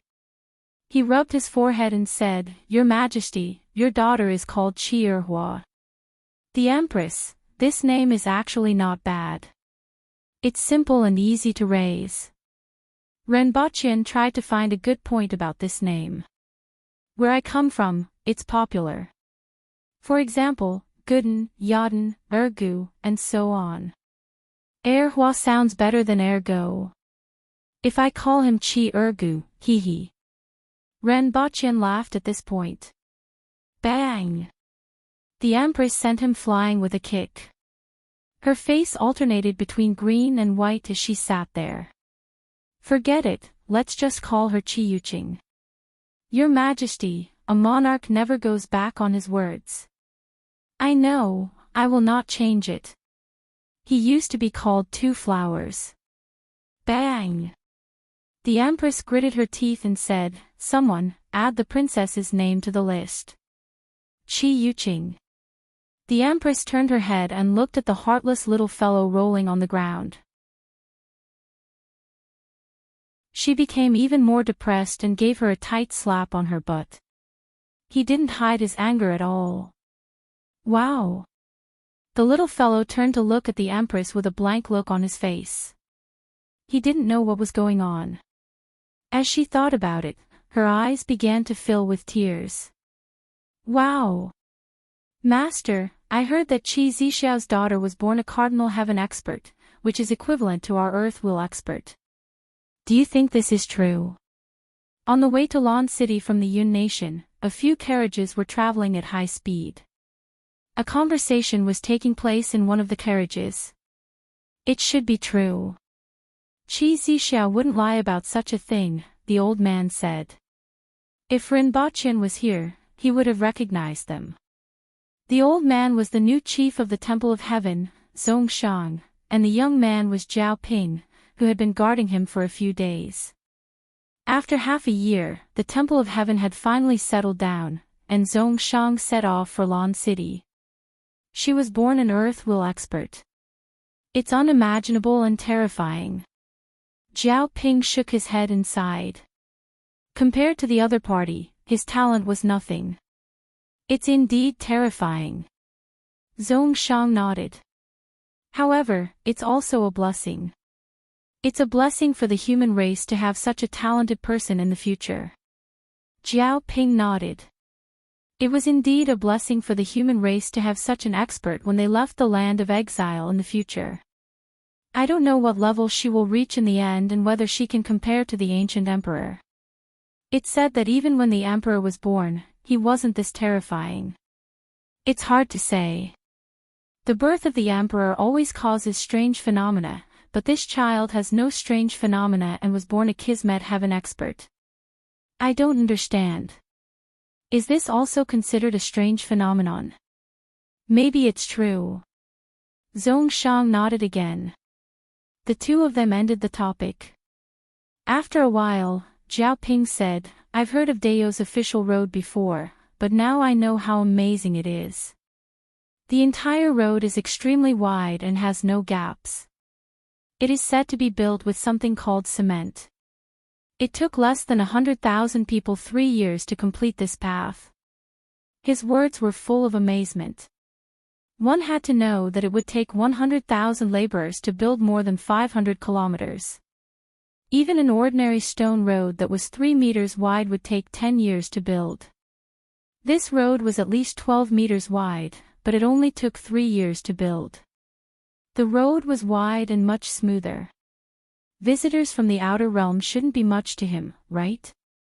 As Zhongshang spoke, he pulled open the curtain and looked outside with anticipation in his eyes.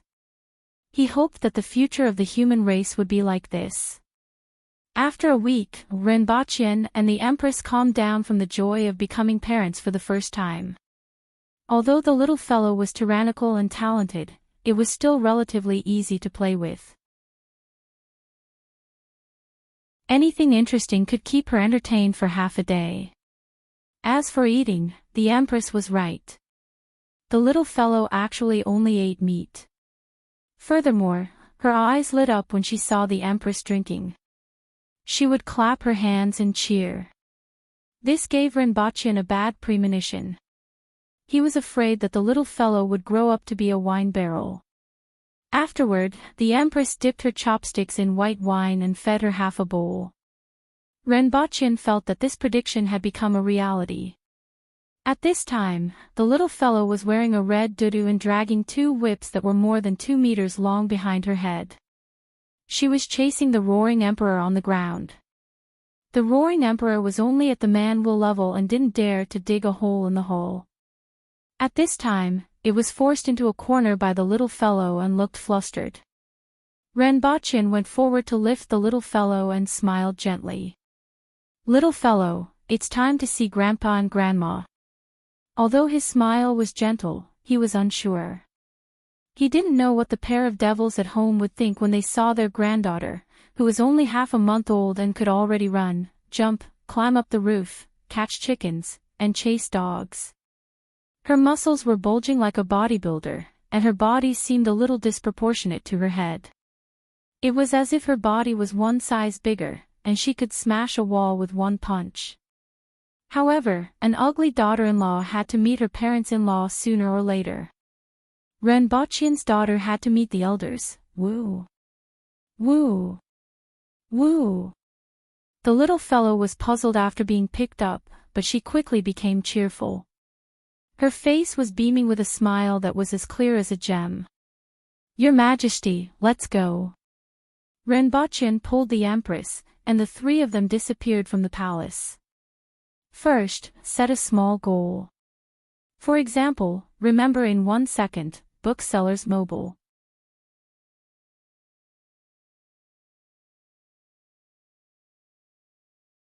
Chapter 981.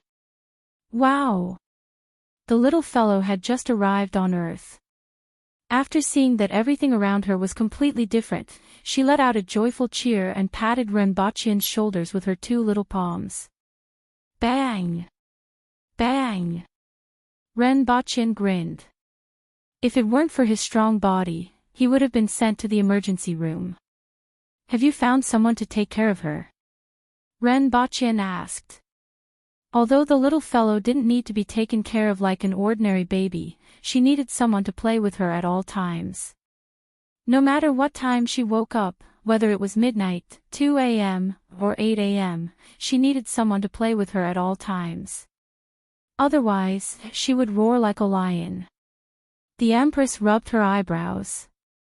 It wasn't that easy to find someone. To be able to control the little fellow, one had to be at least at the peak of Kismet heaven. Considering the growth of the little fellow, it was best to have the strength of a Cardinal Heaven expert. Cardinal Heaven experts were also considered the top fighters in Dayo. Most of the experts at the peak of Kismet heaven had duties, let alone Cardinal Heaven experts. Renbochin couldn't possibly ask them to throw their duties aside to look after the child, could he? Otherwise, call Xianjia back to atone for her crimes. Renbochin looked at her expression and knew that it wasn't settled yet. The Empress glanced at him and said, "You are especially concerned about her. After all, she was dismissed and punished because of me. Besides, it's convenient for you to use her. She has arranged the palace guards in an orderly manner for so many years." Renbochin's mouth twitched, and he almost sneered at the Empress. "I was the one who said 3 years." The Empress frowned and obviously didn't want to change her mind. "TSK, TSK, how fragrant." Renbochin clicked his tongue. Boom! The Empress carried the little fellow with one hand and put the other behind her back. Her expression kept changing as she stood there. After a while, she gave up on the idea of calling Xianjia back and decided to see if Xianjia could find a suitable person. After all, there were many experts in the 60,000 mountains. Although they were fierce and unrestrained, Xianjia had taken a few years to bring 30% of the villages under his control. Perhaps he could find a suitable candidate. Renbochin climbed out from a pile of bricks, changed his clothes, sat in the living room, and pressed a button. A holographic image immediately appeared in front of him. "Boss? You're back." In the picture was a woman wrapped in a bath towel. Don't look at her face. That's right, she was Shinfang's assistant. Although she was a woman, she looked more manly than a man. Sometimes, Renbochin wondered why his assistant was so different from other people's assistants. Sure enough, everything in the movies was fake. "Are the two demon kings in my family here?" Renbochin asked lightly. "I've been here for 10 days. I'm currently staying in the villa area." Renbochin told them that he would be back in half a month.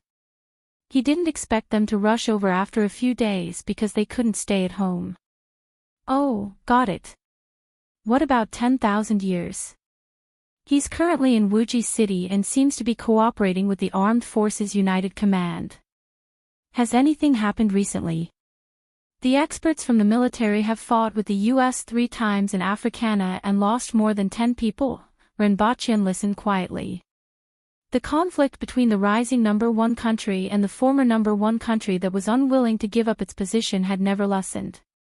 In other words, the two sides were using various conflicts to test each other's strength and confidence in various aspects. After all, the two countries couldn't go to war with each other with real swords and guns. After the US demonstrated the exoskeleton equipment and successfully swayed some of the opportunists, the military sent people to Africana. They didn't expect the conflict to take so long. According to the narration, the 3 skirmishes involved dozens to hundreds of people. The military lost more than 10 manual experts, while the other side only lost more than 10 people. The number of casualties on both sides was equal. After the outbreak of these 3 skirmishes, the opportunists immediately stood firmly by the other side, waving flags and shouting war cries. The various political and economic visits they had conducted had already explained everything. The difficulty of cultivating a manual expert and manufacturing an exoskeleton were completely different. It could be said that an ordinary person, who had practiced martial arts, could use an exoskeleton after a short period of training. However, for an ordinary person to reach the manual level, not only did it require time, resources, and talent. Under such circumstances, it was easy to understand why the opportunists made such a choice. Renbochin sneered. Those people had never seen an earth will expert and didn't know how huge the gap between a man wheel and an earth will expert was. One had to know that an earth will expert could already cut bullets with a knife. This wasn't something that the soldiers who used the exoskeleton system and the assistance of artificial intelligence could contend against. On the big stage, technology did indeed have an advantage. However, under the current situation where it was impossible to use weapons of mass destruction, an earth will expert had a crushing advantage. "Has anyone in the military reached the earth will level?" Renbochin asked faintly. The other party was silent for a while before replying, 3 from the military and 2 from the Armed Forces Command. Renbochin nodded. With such a large population base in the past 10 years, there would definitely be a few geniuses emerging. However, since the military had an earth will expert, it meant that the number of earth will experts wouldn't be small in the future. He needed to increase the number of winged cavalry warriors on Earth. In addition, he also needed to arrange for a cardinal heaven expert. This level of expert could be used as a nuclear deterrent. After understanding what he wanted to know, Renbochin turned off the holographic image. The Empress had changed into a long red dress and was carrying the little fellow, who was wearing a red dudu, downstairs. The little fellow was like a small animal that was being held by the neck. It was very quiet, but its black eyes kept rolling. "Let's go, the ugly daughter-in-law is going to see her in-laws." Just as Renbochin finished speaking, the Empress kicked him out. Ugly daughter-in-law. Ugly granddaughter. Renbochin sighed. The Empress raised her eyebrows. That pair of eyes looks like you. Yes, yes. Renbochin replied unhurriedly. The little fellow was actually quite good-looking, but her single eyelids made her eyes look a little small. It looked like Renbochin. But then again, the Empress's phoenix eyes weren't considered big. The corners of her eyes were raised at a moderate angle, higher than the corners of her eyes, and the inner corners of her eyes were facing down. There was a unique charm to her eyes. Her eyes were spirited and quite dignified.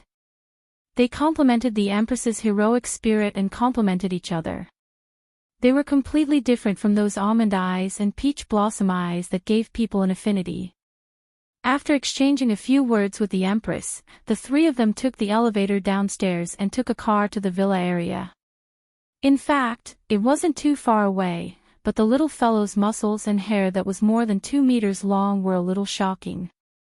Renbochin wasn't prepared to go out and be surrounded by people. When they arrived at the villa area, Renbochin had just stepped onto the steps when the door was opened. All the houses in the villa area had 360-degree AI surveillance. As long as there were guests, the AI butler would alert them before they reached the door. Why did you take so long to come back? As soon as he opened the door, Renbochin's father grumbled while looking around for his granddaughter. This is. Before Renbochin's father could finish his sentence, his eyes froze. Wow! The little fellow clapped her hands and laughed. I told you that I would be back in half a month. Renbochin smiled helplessly. He knew that his father would react this way when he saw his father's expression. Is it, the one you mentioned? Renbochin's father asked with his eyes wide open. That's right, my daughter, your granddaughter. Renbochin replied. Really? Why would I lie to you? She's my biological daughter. Your granddaughter is still warm. Renbochin's father glanced at the Empress, waved his hands, and put on a smile. I don't mean anything else. I just feel that this child is a little big and has such hair. She was born with a lot of hair. These muscles. She has been practicing martial arts since she was in her mother's womb. Renbochin's father finally couldn't continue talking to Renbochin. He rolled his eyes and suppressed his anger. He smiled at the Empress and said, Come in and talk. Why are our own family members standing at the door? Isn't it because you are blocking the door? I thought you changed your profession to be a door god, Renbochin ridiculed. Renbochin's father was so angry that he wanted to give him a kick.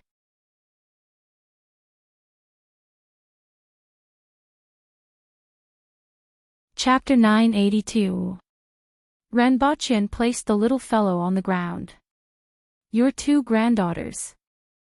Renbochin and the Empress sat on the sofa while the little fellow sat on the ground and looked around. Everything around her was new to her. Sitting on the opposite sofa was the Demon King X2, who was staring at the little fellow motionlessly. The two of them were sizing up the little fellow, who was wearing a red doudou and had her hair coiled into a big circle on the ground. Only the ends of her hair were in the hands of the Empress. It seems a little big. Mama Ren asked doubtfully. Good nutrition. Why is her hair so long? Mama Ren asked the same question as Papa Ren. She was born with a lot of hair. Renbochin said helplessly. The two of them looked at the little fellow, then at Renbochin and the Empress. After a long time, they didn't dare to ask if she was their biological daughter. It's probably related to the special condition of Zixiao's body, Renbochin said. The two of them were puzzled as they didn't know what was so special about her body. Zixiao is a spirit will expert. What's a spirit will expert? The two of them were even more puzzled. In fact, the highest level on Earth was the Earth Wheel, and many ordinary people hadn't even heard of it. As for the two elders, even though they knew about man and Earth Wheel experts, that was all they knew. As the name suggests, she is an expert above the Earth will level. It's probably the difference between level 1 and level 30. SSS. The two of them gasped as if they had convulsions. Even though they were ignorant, they knew the level of an Earth will expert on Earth. They were the top experts and could be said to be the pillars of the country. According to their son, this was only level 1. How could their daughter-in-law be more than 10 times stronger than an Earth will expert? Don't tell others about this. In fact, not many people know about the existence of a spirit will expert, Renbochin said faintly. He turned to look at the Empress and subconsciously wanted her to perform. A simple performance of breaking a wall with a flick of her fingers would probably scare the two elders into thinking that she was a god. However, the Empress acted as if she didn't see it. Renbochin's parents looked at the Empress, then at their son, and then at their granddaughter. Although they still couldn't figure out why the little fellow was born like this, at least there was an explanation. The two of them thought about it and decided that they couldn't ask too much. Their son didn't have many secrets, and their daughter-in-law had even more. The two of them smiled and asked, "What is the child's name?" "Ren Yuqing." "How do I write it?"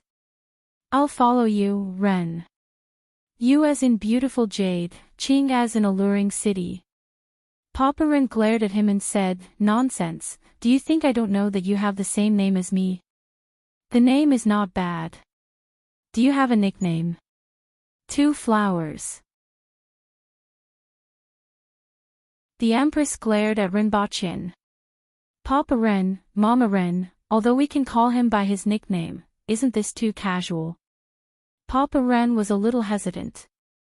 On the other hand, Mama Ren put on a smile and said, "Hua, come, let Grandma give you a hug." "Don't hug her." Renbochin saw that one of the demon kings was going to hug the little fellow and quickly stopped him. "Why can't I hug my granddaughter?" The little fellow was born with the strength of an Earth will expert. "She doesn't know what to do yet," Renbochin explained. Papa Ren and Mama Ren were dumbfounded. An Earth will expert at birth. Sometimes, they would listen to Wan Nian talk about some things. They knew that the strongest experts were at the Earth will level, and there were only a few of them on Earth. Now, not only did they have a daughter-in-law who was at the spirit will level, but even their granddaughter was at the Earth will level. Since when did the Earth become so magical? Wah wah wah wah wah wah wah. The little fellow muttered a few words, then cheered and slammed her palms on the ground. The entire ground shook. With the little fellow at the center, a large area of the floor tiles cracked. Even the cement below her body was overturned. Papa Ren, Mama Ren, Renbochin heaved a sigh of relief. This time, he didn't have to explain. Papa Ren and Mama Ren were really dumbfounded. If the two of them didn't have an intuitive understanding of an Earth will expert just now, they were really shocked after seeing this scene. One had to know that the little fellow slammed her palms on the ground playfully, but it actually caused so much damage. There was cement below the ground. If this were to hit a person, after a long time, Papa Ren smiled bitterly and said, "This granddaughter isn't an ordinary person." Mama Ren rolled her eyes at him. Was there a need for him to say anything? The two of them didn't know what to say about the little fellow's situation. There weren't many elderly people who didn't want to have a grandchild, but with Hua's situation, there was no hope for that. The only thing that comforted them was that this little fellow was extraordinary. In the future, there would be an heir to the Ren family's foundation. Afterward, they put this matter aside and chatted with Renbochin and the Empress. After all, these two people were rarely seen, especially their daughters-in-law. Not long after, there was no place left intact on the ground. The solid wood table at the side was also broken. The television was also broken. Half of the wall had collapsed, and the door frame had collapsed. The little fellow still wanted to reach for the electric wire, but Renbochin quickly pulled it back. At this time, Papa Ren and Mama Ren could only smile bitterly. Not long after, Ren Wanyan also came back. He pushed the door open and saw the situation in the room. What's going on? Was it robbed? I've never heard of houses being demolished after being robbed. Big brother, sister-in-law. Your niece did it. Papa Ren smiled bitterly. Niece? By the way, where's my niece? Then, he saw Ren Yuqing smashing a piece of cement on the ground with her palm. The little fellow held the overturned cement in her hands, clapped her hands, and immediately turned it into powder. The little fellow was so excited that she couldn't stop crying. This time, it was Ren Wanyan who was gasping in shock. After listening to the entire situation, he could only exclaim, she was born an earth will expert. She's going to become an immortal. What would the 5 experts who worked so hard to reach the earth will level think? I originally thought that my son was already pretty good. There's no way to compare, no way to compare. Although he was exclaiming that there was no way to compare, Ren Wanyan didn't feel envious. There was no point in being envious of such a child. Only his elder brother and that mysterious sister-in-law could have such a demon-like descendant. Everyone had dinner in this dilapidated house. Since the house was going to be destroyed anyway, they might as well let the little fellow run around. After dinner, Ren Baqian and Ren Wanyan went to the study to have a chat. Today, New Century was already one of the top technology companies in the world and was ranked among the top 3 companies in the world. Although the basic technology was still in the hands of the nation, Ren Wanyan hadn't been idle all these years. He had also developed some of his own technology. Furthermore, he had investments in many technology companies. There were a few that Ren Baqian valued the most. One of them was an aerospace company. The company that Ren Wanyan had invested in had sent people to the moon more than 10 times. Currently, they were carrying out a private mission to and from Mars. In fact, a few major countries had already achieved this. Another was robots. Ren Wanyan had invested in 2 relatively large robot companies, which were currently a hot topic. Another was artificial intelligence. With the popularization of 6G, there were countless companies researching artificial intelligence. Some of them even had simple intelligence. For example, the United States exoskeleton equipment used artificial intelligence to help ordinary people achieve a 1-to-1 casualty ratio with the help of an exoskeleton to a man-will expert. The combination of robots and artificial intelligence had already caused an impact on the current society in all aspects. For example, there were fewer and fewer jobs such as cashiers and inventory clerks in society. Other jobs such as translators, doctors, and teachers were also impacted. For example, drivers and porters had been eliminated for nearly a decade. Fortunately, the nation had improved welfare in time. Coupled with the virtual world, some people invested in the virtual world, which reduced social instability. Of course, the disadvantage was that the birth rate was extremely low. This wasn't only the case in China, but also in the entire world. Now, many experts had proposed to artificially breed babies and raise them together or be adopted to improve the current fertility situation. However, compared to this, many people were more concerned about the Immortality Project. The Immortality Project was actually divided into 2 types. One was to extend life and reverse aging. This technology had been buzzing for decades, and there had been some real progress today. The other type was to store people's thoughts in the internet. This was also one of the reasons why New Century Company was so popular. The thought control system allowed them to see a glimmer of possibility. Ren Wanyan had also invested in research in this area. In addition, there were materials and energy fields, as well as medical fields. Ren Baqian had a need for many of them. The huge market share, profits, and prospects of New Century Company allowed Ren Wanyan to spend money on some frontier fields without considering short-term returns. What Ren Baqian wanted was their future. First, set a small goal. For example, remember in 1 second, Booksellers Mobile.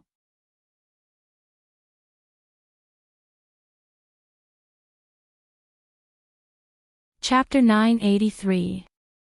Palace Master, are we going to the Imperial Palace directly? Let's find a place to settle down and walk around, Zhongshang said lightly. He was very interested in some of the current changes in Lan City. After passing through the road from the Yun Nation to Lan City, his interest had intensified and could even be said to be urgent.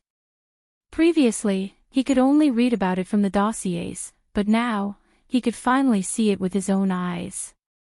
After entering the city, Zhongshang looked at the electric poles on the roadside from time to time. It was said that these things made Lan City brightly lit. Nowadays, many people in Great Xia had heard of Lan City's reputation as a sleepless city. However, it was hard for the people of Great Xia to imagine that such a name would appear in a place like Dayo, which was like a barren land. Some people even speculated that Dayo had stolen a huge amount of kerosene from the Yun Nation and lit it up in the city overnight. It was a very foolish guess, but outsiders would never be able to imagine what an electric lamp looked like. It was even difficult for them to understand. On the other hand, the Temple of Heaven's dossier said, "Place thunder and lightning in a crystal ball, and the night will be bright." After settling down, Zhongshang led a few people to walk on the streets of Lan City. I haven't seen many people fighting fiercely along the way. It's a little different from the rumors. It is said that Lan City has built 8 arenas. Any disputes will be settled in the arenas. Otherwise, there will be heavy penalties, Zhao Pingsui said. Zhongshang nodded slightly. This was a good idea. Not only did this maintain the aggressive nature of the aboriginals, but it also reduced disputes among the people. Only a nation like Dayo, where strength was respected and the imperial court was filled with top-notch experts, could use this method. It was impossible for other nations to do so. What is this place? Why does it smell so bad? It should be Jinghua. Jiao Ping guessed. The well was a place to relieve oneself. It was usually a building that was slightly taller than an ordinary building, and one could go up the stairs from the outside. Below it was a bucket filled with filth. Oh. Zhongshang took a quick look at it. It was different from the common well spiders in Great Xia. It was much bigger, and there were no external stairs or doors. People could only enter from the side. Normally, only one person could enter a well, but this one had many people entering, so it looked even messier. After all, with his status, there was no way he would pay attention to this kind of thing.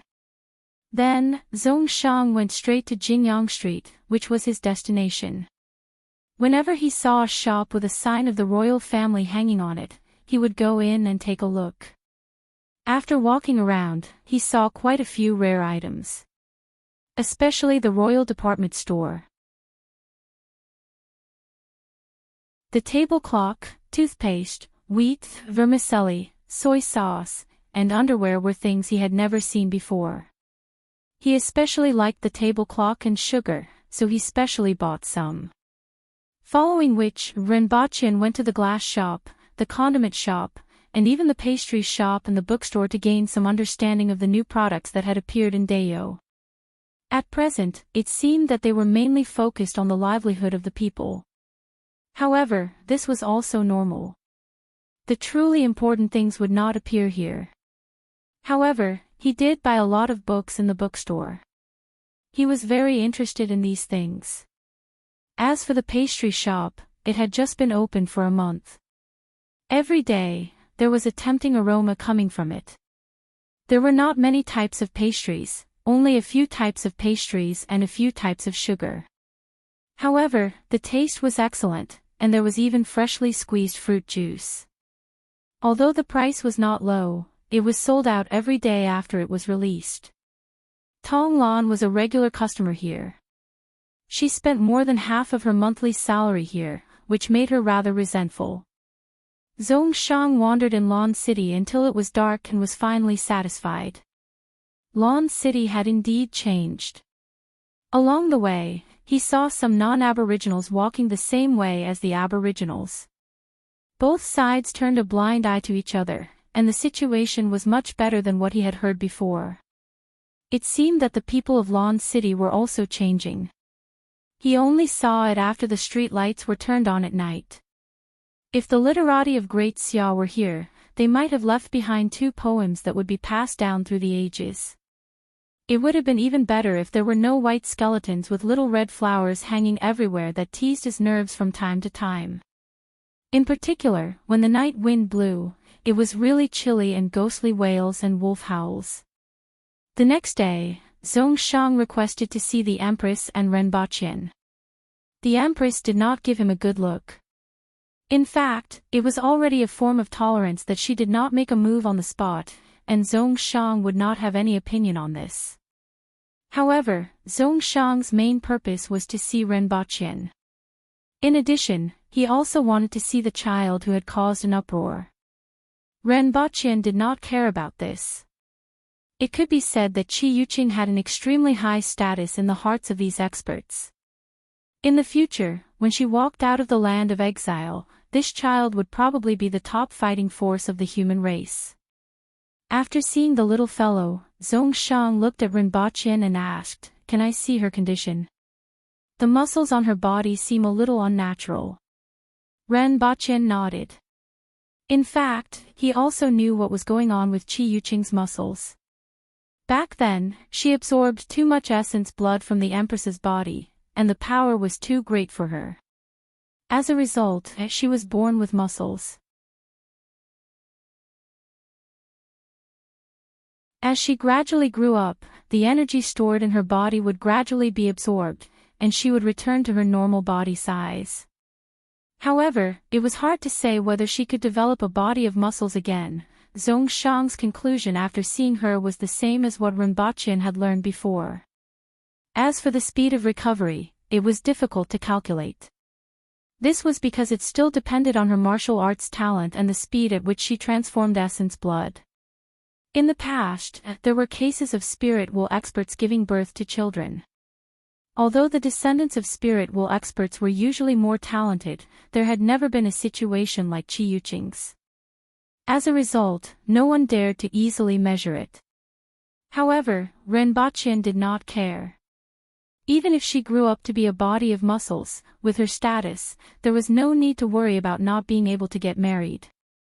After that, Zhongshan stayed in Lawn City for half a month and saw the steam train. He was greatly impressed by this tool. If the human race wanted to get out of the 60,000 mountains, it wouldn't be possible with just a few people. They would need a large number of experts, a strong army, a large number of supplies, and a steady stream of follow-up forces. It would also be difficult for so many people to cross the 60,000 mountains. Back then, the average strength of the last 100,000 people was much stronger than it was now. There were almost no old or weak people among them. However, only half of the 100,000 people were left. Previously, when he heard Renbaqian say that there was a tool to fly in the sky, he also thought about it. However, after seeing the train, he immediately realized that this tool could send the human race across the 60,000 mountains. Of course, enough tracks had to be laid. However, as long as there were enough materials and manpower, this could be achieved. A few days later, the first batch of tractors would be sold, and Zhongshan would be able to see this new steel monster with his own eyes. After 4 months, Renbaqian finally saved up 200 tractors, which was already the full production capacity. However, the experts had made adjustments to the production line, and the craftsmen were more familiar with it. In the future, the production speed should be much faster. Previously, most of the people in Lawn City had heard of this kind of metal monster that could walk on its own. When the 5 tractors drove into Lawn City, the entire city was in an uproar. Countless people crowded on both sides of the streets just to catch a glimpse of this kind of metal monster. Next, it was the newly opened Royal Geely Tractor 4S shop. Someone explained the parameters and functions of the tractors in front of the shop. Of course, most people couldn't understand and were just there to watch the excitement. However, when the sales started, 200 tractors were sold in a flash, and more than 500 were reserved. Of course, some of these people were from the various departments, and some were arranged by Renbochin himself. What surprised him was that the Zhang family and a few other merchants from the Yun nation had reserved nearly 100 tractors. It had to be said that these families had a really keen sense of smell. As for the commoners, when these tractors sped through the roads and fields of Dao and the Yun nation, the commoners would clearly see the difference between this new machine and the previous manpower and animal power. Naturally, they would know how to choose. He was also prepared to publish chicken soup for the soul in the newspapers for a few days. The story of an ordinary person who paid off his loan within a year after buying a tractor and then reached the pinnacle of his life and married a fair, rich, and beautiful woman. Do you really not want great Xiao? You have to know that there are tens of millions of people, a vast land, and countless mines. It should be able to achieve your goals faster. On the second day after the tractors entered the city, Zhongshang brought up the old matter again. He now felt that this land was the best in Renbochin's hands. Renbochin could change this land. The things that he could do couldn't be done by others. I've said that I'm not interested. Renbochin waved his hand. Did he want to tire himself to death with the addition of Great Xiao? Besides, the changes in this world are gradual and affect each other. The changes in Dao will eventually bring changes to Great Xiao and the Qin nation. I just need to hold the rope and let them dance with me. First, set a small goal. For example, remember in 1 second, Booksellers Mobile.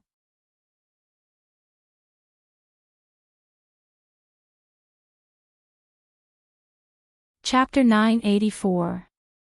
Half a month later, after half a month of driving training, the first batch of 200 tractors finally set off. 60 of them were carrying a large amount of glassware, animal skins, and spices to the Yun nation. Others went to the Protectorate of the Southeast and the Protectorate of the North, and some directly brought the parts for rotary tillage into the fields. Little Shirtu, where have you been these days? Earth doesn't care anymore. What is this? It can actually run on its own. These people all lived in farms outside the city, so they had heard very little about tractors. When they saw a young man driving this strange thing back, they were all amazed. Call me Mischievous Stone, don't call me Little Stone. This is a tractor. You've never heard of it, right? No. It can be used to transport goods and plow fields. It's a new invention of Zhao Prince Consort. Mischievous Stone showed off. This thing can plow the land. What are these round ones for? Many people were amazed. That's a tire. Don't stab it with a knife. I'm telling you, whoever stabs it, I'll fight with you. The man who was originally sitting on the tractor and showing off according to the script suddenly jumped down in exasperation. Everyone chuckled and dispersed. How about it? Do you want to compete and see who can plow faster? What's there to compete about physical labor? 1 tael of silver. If you win, I'll give you a tael of silver. If you win, you'll work for me for a day. An ordinary citizen's monthly income was no more than 1 tael to 1.5 taels of silver. How could they refuse such a good opportunity? Immediately, a few strong men spoke up. How do we compete? The 6 of us will compete together. If the 5 of you can plow faster and better than me, I'll consider it your win. I'll give you a tael of silver. If the 5 of you can't beat me, then come and work for me for a day. Bah, are you looking down on us? Do you want to find a place to practice? The few burly men immediately said angrily. Whether you think highly of me or not, we'll talk about it after we compete. This time, let's compete in plowing the land, not in punching and kicking. Mischievous Stone chuckled. Little Shirtu, just wait to pay up. The few burly men said one after another. All right, tomorrow morning, we'll start at dawn. Mischievous Stone laughed and said, "Get out of the way, I won't care if you bump into me." He stepped on the accelerator, and the tractor drove away with a toot-toot-toot sound. TSK TSK, this thing is really fresh. Speaking of which, Zhao Prince Consort is really amazing. So many things were made by him. Yes. Although he isn't strong, all the new things in Lawn City in recent years are related to him. Nonsense. How could His Majesty's judgment be wrong? Otherwise, why would Her Majesty choose him to be her husband even though we have so many experts in talents? He must be amazing. Did you hear? A few years ago, Zhao Prince Consort had a duel with someone and created such a huge pit outside the city. I went to see it when I entered the city. It was more than 100 meters. I also went to take a look. I heard that a single strike created such a huge crater. Everyone was talking about him. After a few years, the people around Lawn City had changed their opinion of him. However, everyone still felt that even though Zhao Prince Consort was impressive, it didn't mean that he knew how to farm. They didn't believe that such a thing could surpass 5 strong laborers and the 4-corned cow. The next morning, before dawn, everyone arrived at the field. Even those who weren't participating in the competition were willing to come and watch the show. More than half of the 100 people in the village had arrived. Little Shirtu isn't here yet. Don't tell me that guy is still sleeping. Let's wait. Why don't someone go and wake him up? Just when everyone was getting impatient, they heard a flapping sound from afar. He's here, he's here. Why is this thing farting along the way? These words immediately caused a burst of laughter.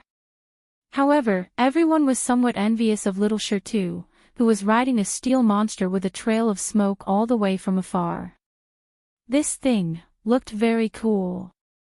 However, what everyone couldn't understand was how little Shirtu got so much money. The weight of this steel monster wasn't light, and the price was definitely not something that ordinary people could afford. It wasn't easy for little Shirtu to fork out 3 taels of silver. Where did he get the money to buy such a steel monster? Hee, everyone is early. Little Shirtu, it's time for the competition, right?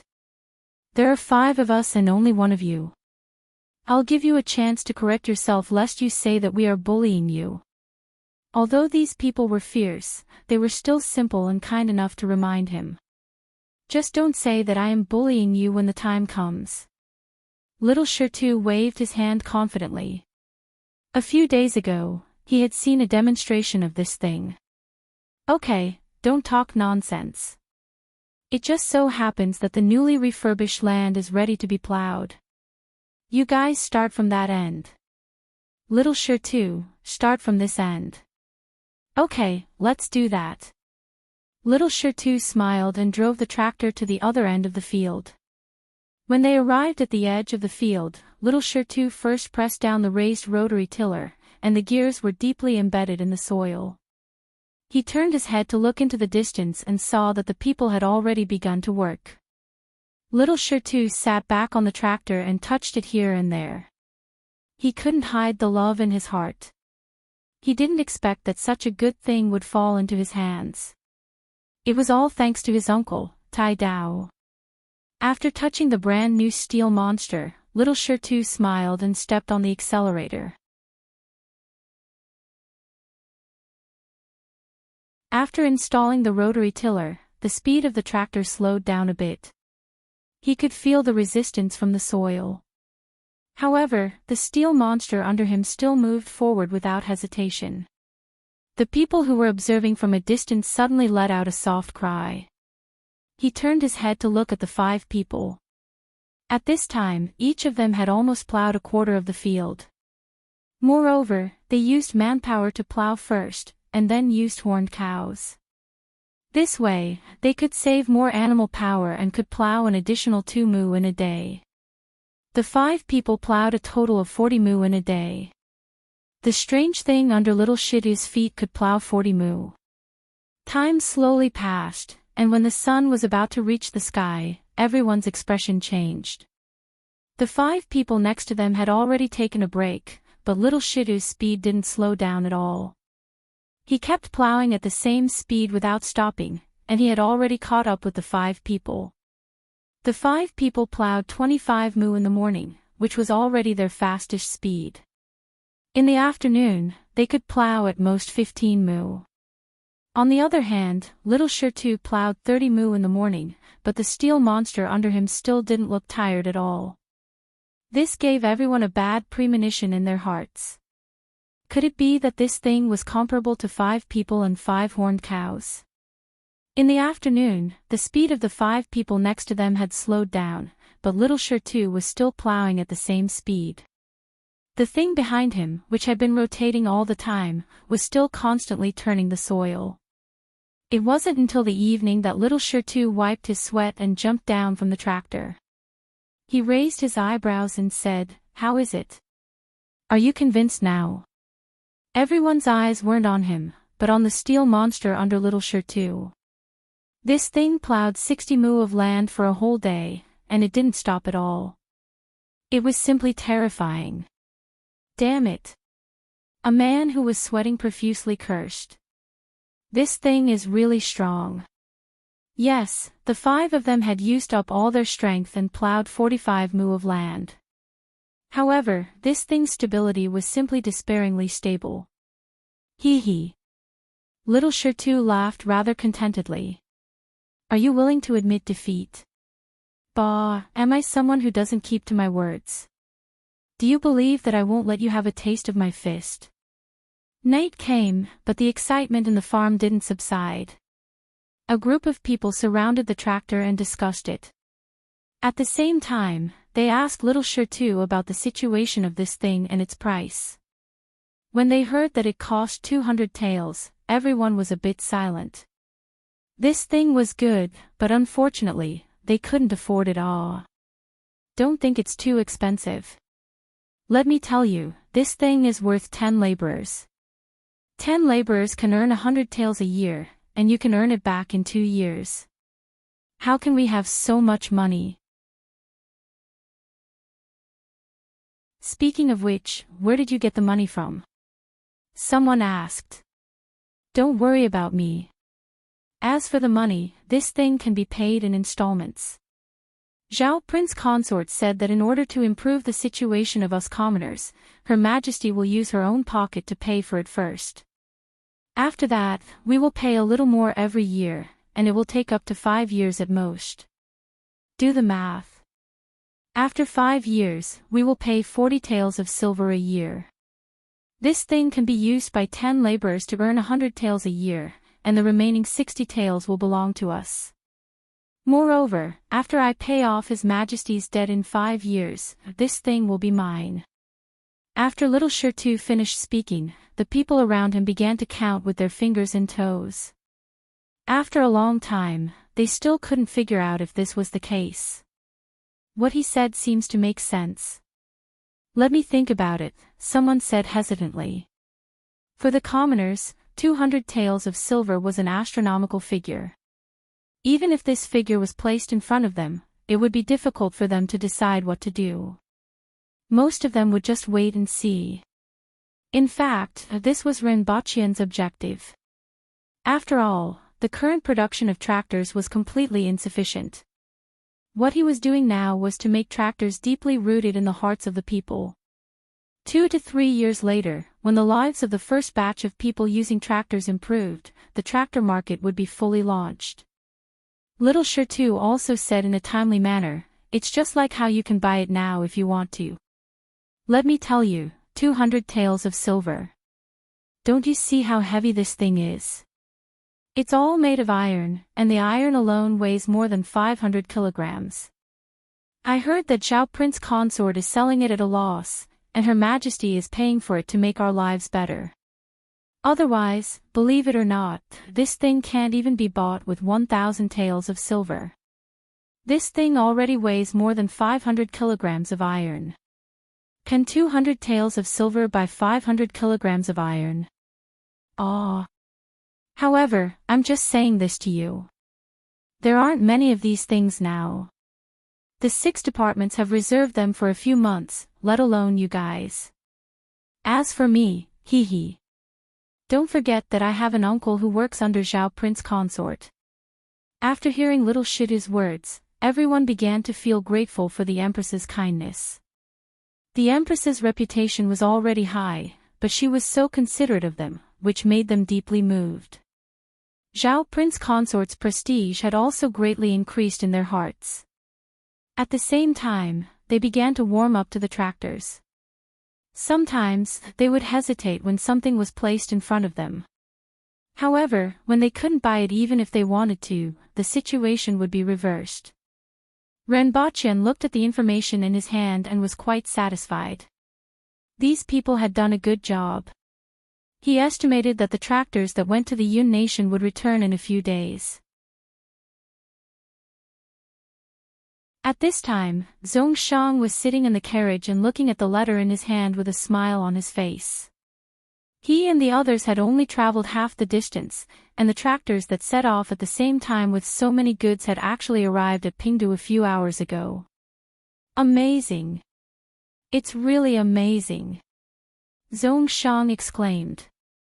According to Zhao Prince Consort, this kind of thing had actually been eliminated on the other side of the sea. However, it was already enough to shock everyone here. They didn't know what the better things were like. No, he had seen better things, such as quantum transmission. Unfortunately, he couldn't understand it. At this time, the Yun Nation was also shocked by those iron monsters. In particular, the merchants who had been paying attention couldn't sit still.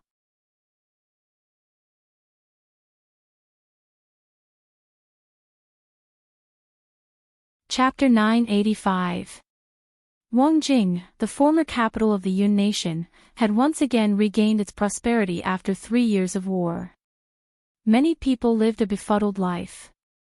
What the commoners talked about the most was the half-veiled woman in Qingyali, the romantic affairs of the scholars, and the extravagant spending of money by Taiwanese businessmen. It was as if everyone had consciously forgotten that the world above them had changed.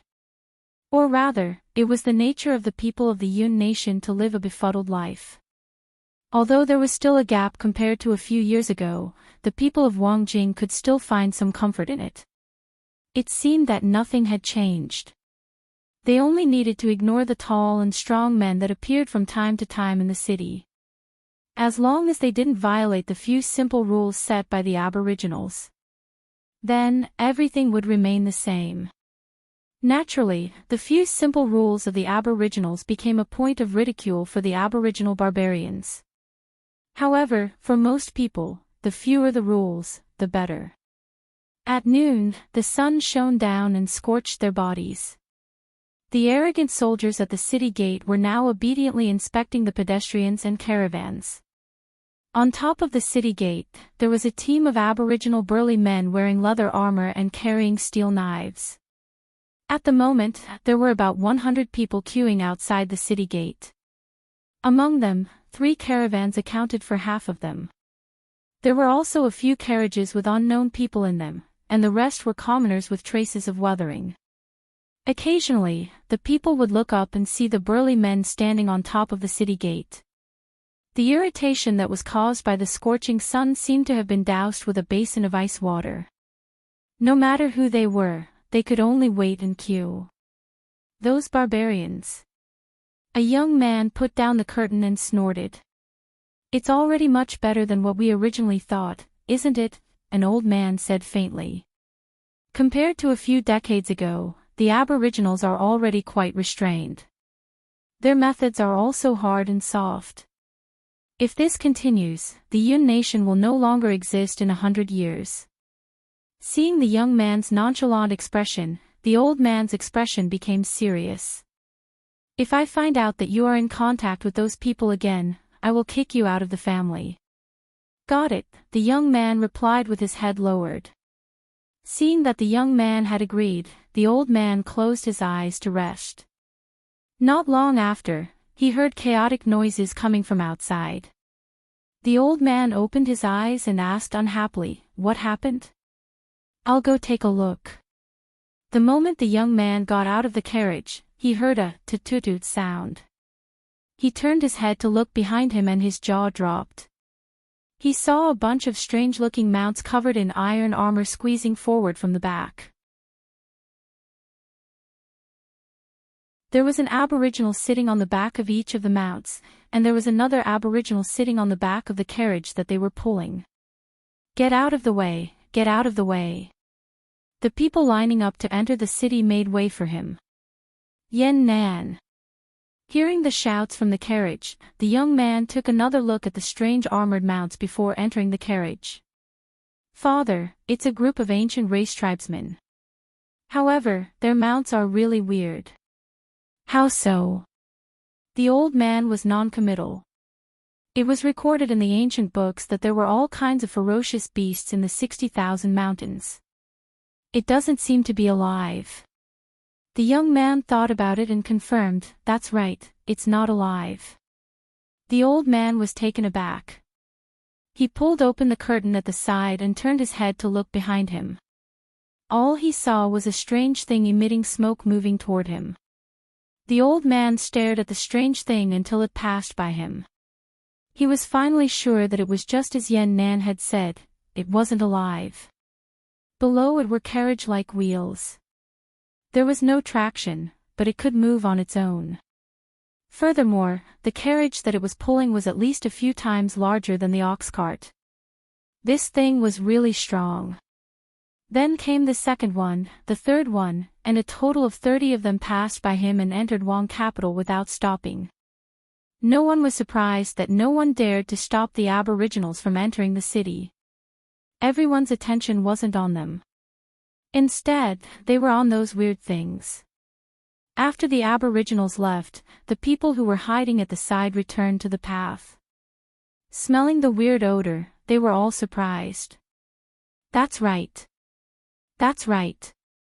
The 30 tractors entering the city caused quite a commotion in Wong capital. Many people scrambled to avoid these monsters and gathered together to discuss them after they left.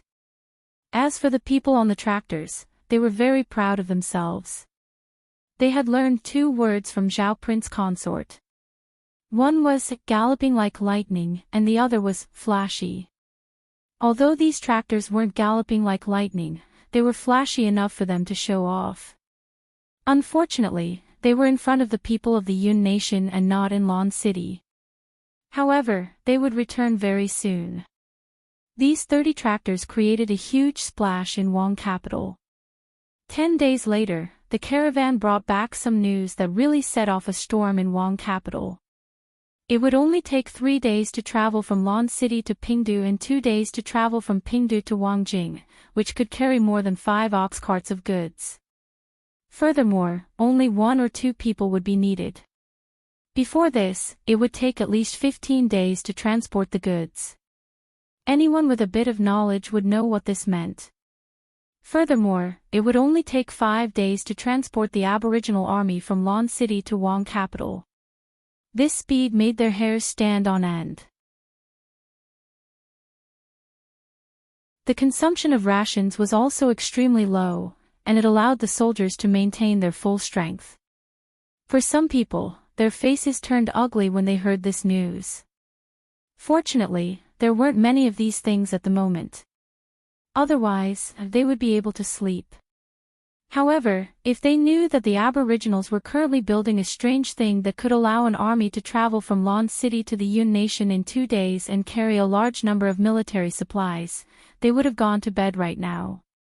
Some people were worried, and naturally, some were happy. Many merchants' eyes lit up when they found out about this so-called transportation tool. In particular, the price was only 200 taels of silver, which made them wish they could immediately grow wings and fly to Lon City to order a batch. Unfortunately, Lon City had temporarily closed the reservation and would only open again in at least half a year. Many people had already planned to send people to reserve some when the time came. With this thing, the speed of transporting goods would be greatly increased, and the time and manpower consumed would be reduced by more than half. As for the ordinary people, they were more surprised that there was such a thing in this world and that it had appeared in Dayo. For a period of time, people were everywhere discussing this strange tool that could move on its own without the help of animals. The more they talked about it, the more outrageous it became. It could travel 500 kilometers in a day and 800 kilometers in a night, its head was bigger than a city gate, and it could spit fire when it opened its mouth. The words, "Shao Prince Consort," were once again heard by everyone. Renbochin put down the information on the repercussions caused by the tractor in various places. These were all within his expectations. Many of them were even personally arranged by him, such as those in the countryside. The results were very good, but it was a pity that it would take at least a few years to achieve his goal. His short-term goal was still the aboriginals in the 60,000 mountains. After pondering for a while, Renbochin picked up another stack of papers. This was what the Empress threw at him. It was the registration form for returning home. Lu Su, ranked 56th in the world. Spirit Wheel. Condensed a heaven-grade weapon. Handled by Blood Sea Demon. Chen Yuanping, ranked 73rd in the world. Spirit Wheel. Condensed a heaven-grade weapon. Handled by Blood Sea Demon. Zhao Zhao Zhao, ranked 75th in the world. Spirit Wheel. Condensed a heaven-grade weapon. Handled by Blood Sea Demon. Lu Yi, ranked 83rd in the world. Spirit Wheel. Condensed a heaven-grade weapon. Handled by Blood Sea Demon. Murong Qing, ranked 88th in the world. Spirit Wheel. Condensed a heaven-grade weapon. Handled by Blood Sea Demon. Dong Qing, not on the list of experts. Tian Luan. It had been a few months. Looking at the stack of membership forms in his hands, Renbochin wanted to give Blood Sea Demon a thumbs up. His actions and work efficiency were enough for Renbochin to award him a model worker medal. Of course, Renbochin wasn't sure how many of these people really wanted to join and how many only wanted to join because he held a knife to their necks. In any case, according to the notes from the rearguard commandery, half of them fought with Blood Sea Demon. And now, Blood Sea Old Devil was heading towards Coiling Dragon Valley. That was his old enemy. Blood Sea Old Devil had been entangled with them for dozens of years. Every time, it would be one against the other, or a group of them against him. Now, he finally had a helper. Zhao Zhao Zhao and Murong Qing went with Blood Sea Demon. Renbochin was more interested in Dong Qing. It had been a few years since he came to this world, but this was the first time he saw a Heaven Wheel practitioner. The Heaven Wheel was the only way to advance from the Earth Wheel level to the Spirit Wheel level. It was also known as the Path to Heaven. Rushing through the gates of heaven would allow one to be reborn. If one couldn't, one would remain an Earth Wheel expert for the rest of their life. Generally, a practitioner would only stay at the Heaven Wheel level for a short period of time, ranging from a month to a year or two at most. They would either soar to the sky or fall to the ground. Therefore, practitioners at this stage would focus on their cultivation, which was extremely rare. The reason why Blood Sea Old Ghost reported this person was because of his potential. Heaven Wheel at the age of 23. Although he was far from being comparable to someone like Li Yuanzhu, he still had great potential. If everything went well, he would be able to reach the Spirit Wheel level within a year or two.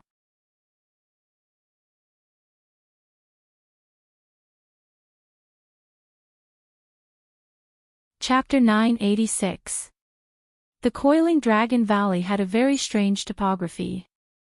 In the middle of the valley, there was a towering mountain, and around the mountain was a twisted river. Looking down from the mountain, it looked like a coiled dragon. This mountain was called the Pillar of Heaven's Mountain, and there was a Tianmen sect on the mountain. In the past, it was considered an extremely famous sect in Great Xia, and it had never declined for hundreds of years. However, in recent decades, its reputation had plummeted, and it was all because of one person. He was like an unkillable cockroach.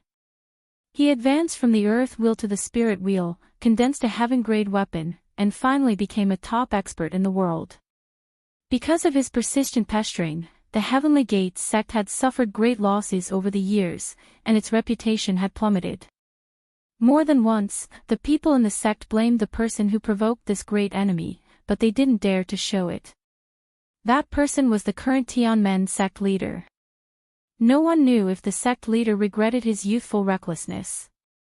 However, everyone was clear about one thing. At this point, the Tianmen sect could no longer retreat. If they took a step back now, the last bit of face of the Heaven Gate would be gone. In the future, when others talked about the Heavenly Gate sect, they would say that it had been pulled down from the top sect by one person and ended up in a state of disgrace. The Heavenly Gate sect would no longer need to be seen by others, and even their ancestors would have to jump out of their graves. On this day, someone, that bastard is here again. We've reached the entrance of the valley. Who? Old Ghost. Quickly informed the sect leader. As soon as the Blood River demon arrived at the entrance of the valley, the Tianmen sect, which used to be a top sect, felt as if it was facing a formidable enemy. It could be seen how much pressure the Blood River demon had put on the Tianmen sect. In fact, it was not only the Heavenly Gate sect. No matter who provoked such an unkillable opponent who became stronger the more they fought, everyone would feel numb. Even though He didn't do anything bad in Renbachian's eyes, everyone in the Tianmen sect felt that he was an evil spirit through and through. Many people had heard of his notoriety ever since they entered the sect. Not long after, He and Old Ghost swaggered to the front of the Heaven Gate sect's mountain gate. A blood-red blade appeared in their hands. Upon closer inspection, the blade looked like flowing blood. It was so red that it made people panic, and it gave off a bloody smell. Old Ghost he raised the blood saber in his hand and was about to destroy the mountain gate. A loud shout suddenly came from the sky, impudent. A giant sword fell from the sky. Hee. He cackled as he retreated several tens of feet in a flash. The dust in front of him dissipated to reveal a middle-aged man who appeared to be in his 50s. A 3-meter-tall giant sword was stabbed into the ground in front of him. In fact, both of them were much older than they looked. Blood River Old Ghost had been at odds with the Tianmen sect for 70 years. It was just that their spirit will level made time pass exceptionally slowly for them. You really won't give up. Today, I will let you fall here, so that you do not harm others. The middle-aged man angrily rebuked. He let out a weird laugh. Slaughter. Who did I hurt? My Heaven's Gate sect's Elder Lin, Elder Fu, the Outer Sect Steward Lu, and dozens of true disciples all died at your hands. This blood feud will be repaid today. The middle-aged man scolded. Bah! Serves you right. Blood River rolled his eyes and spat out a mouthful of phlegm. Blood River, you're courting death. Another 4 people descended from the sky, surrounding Blood River from all directions. These 4 people were of different genders and ages. There were 3 men and 1 woman, but they were all at the spirit will level. However, my main purpose today isn't to fight. Blood River Old Ghost changed his tone. The middle-aged man was slightly stunned. Blood River's main purpose today wasn't to fight.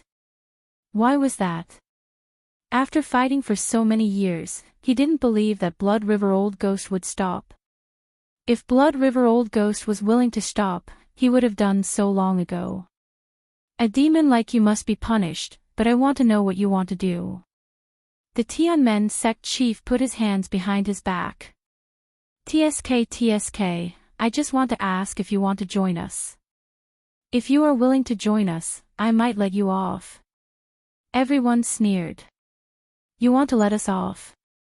Even if you are one of the few experts in the world, your words are too arrogant. You? Blood River hesitated for a moment and said in a muffled voice, Go Home Public Welfare Organization. In the end, he was too embarrassed to say the full name. Everyone was confused. What was he talking about?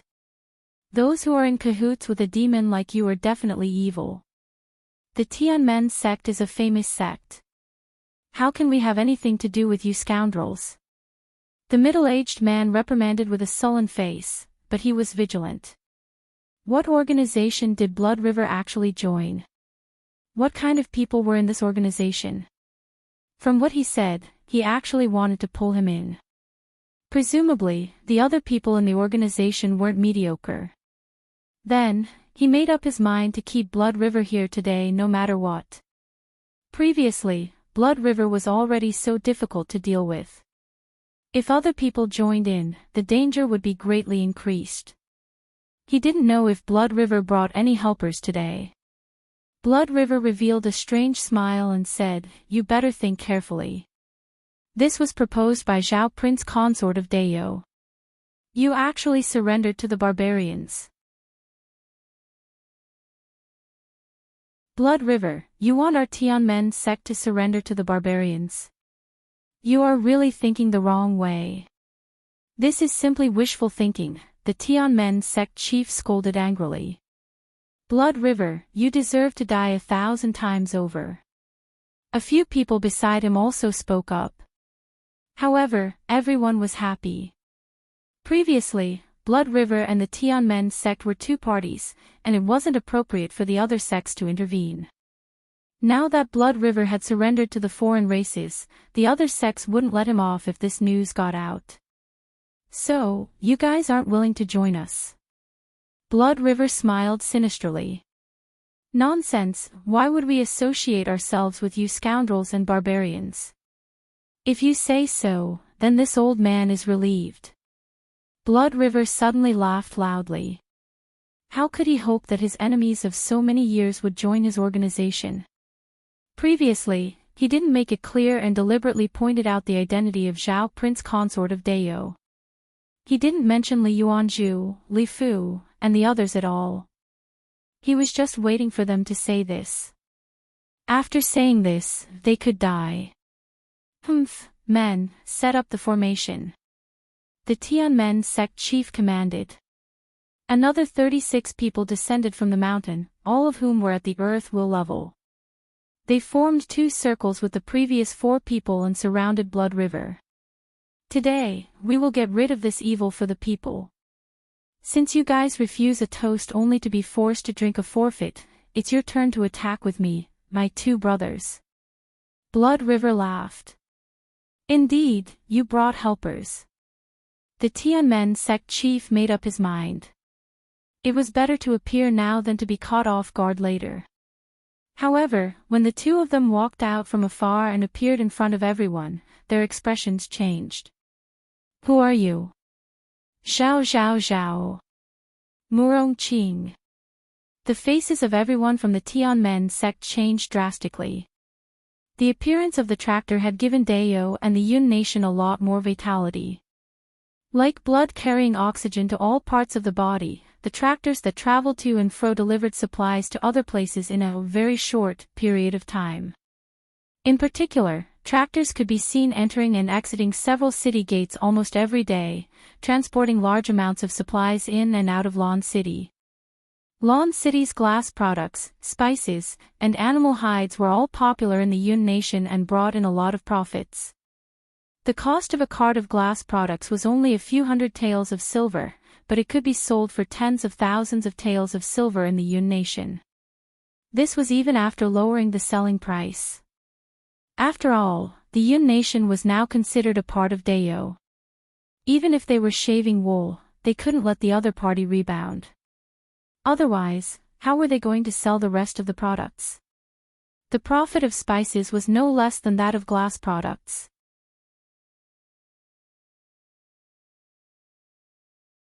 50 grams of spices could be sold for 5 to 10 taels of silver, and a cart contained 5,000 kilograms of spices. In just 3 months, Rinpochen had transferred a large amount of inventory that he had accumulated to the Yun nation, and he expected to bring back a profit of more than 3 million taels of silver. However, such a huge profit wouldn't last long. Glass products, mercury mirrors, and spices were mainly targeted at the wealthy. Although the Yun nation was wealthy, the market was still limited. Transferring so much inventory into the market in a short period of time would inevitably saturate the market. After that, it would be a long time coming. Besides, Renbochin wasn't going to use spices to shave wool anymore.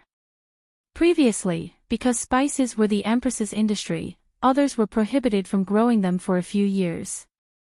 Coupled with this batch of spices had brought more than 3 million taels of silver to the imperial family in the past few years. Now that almost all the officials in the imperial court had stopped growing food and switched to growing spices, it was expected that the price of spices would plummet in the near future. This was also in Renbochin's plan.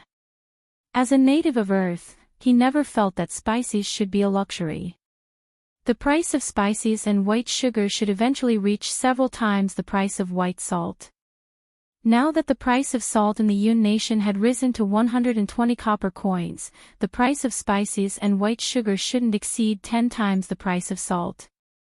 The price of salt in Dayo had stabilized at about 300 copper coins from 1 tael of silver previously.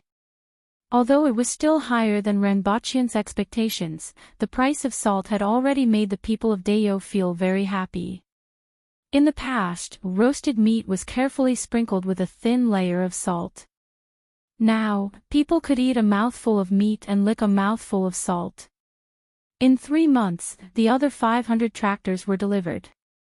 There were more tractors traveling between Lon City and the Yun nation every day, especially the nearly 100 tractors ordered by those families. They were directly put into the transportation of goods, greatly increasing the transportation capacity and reducing the time taken by more than half. This made the others even more envious. Baidu search 081 Chinese network yen. No advertising words.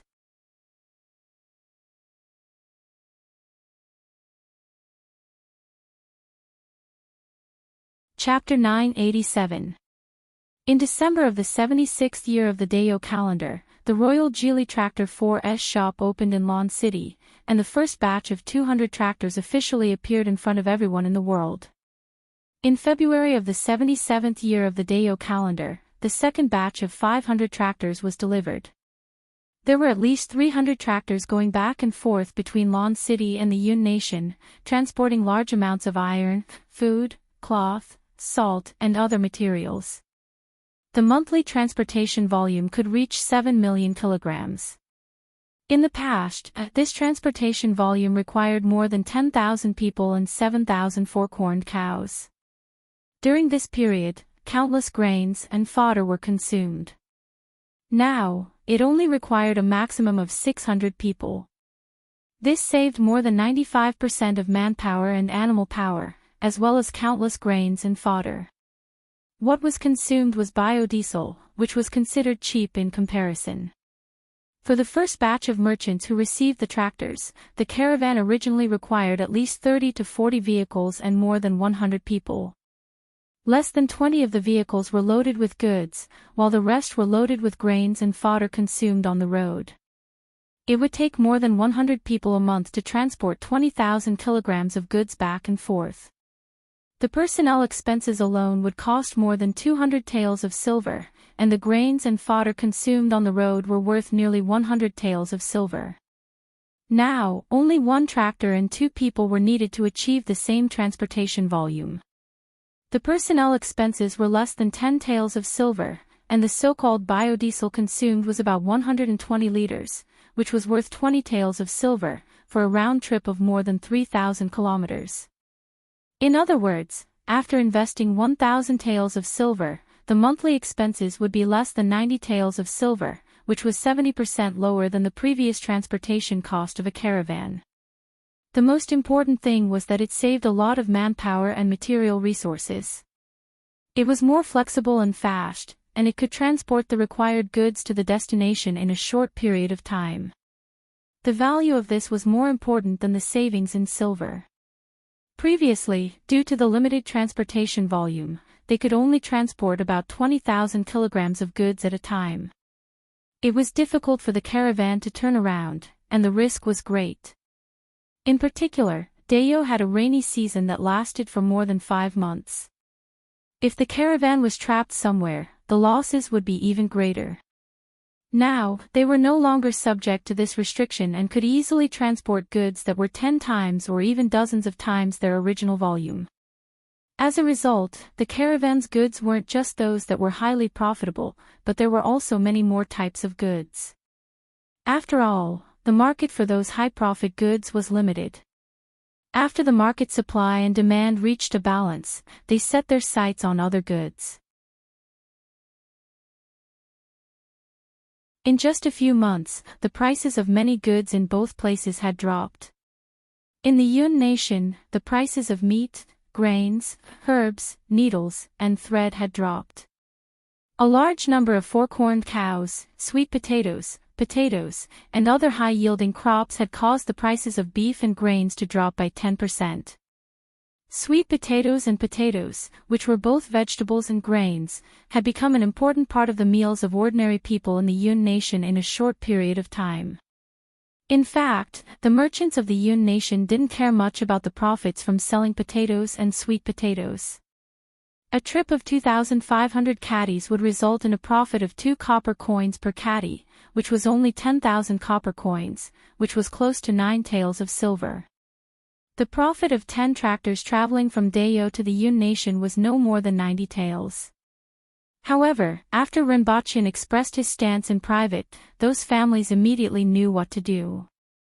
The prices of salt, cloth, tea leaves, wine, and ironware in Lon City dropped again. Although the iron mines were controlled by the Dayo imperial court, there were a lot of ironware in the Yun nation. Those merchants naturally wouldn't let go of this opportunity.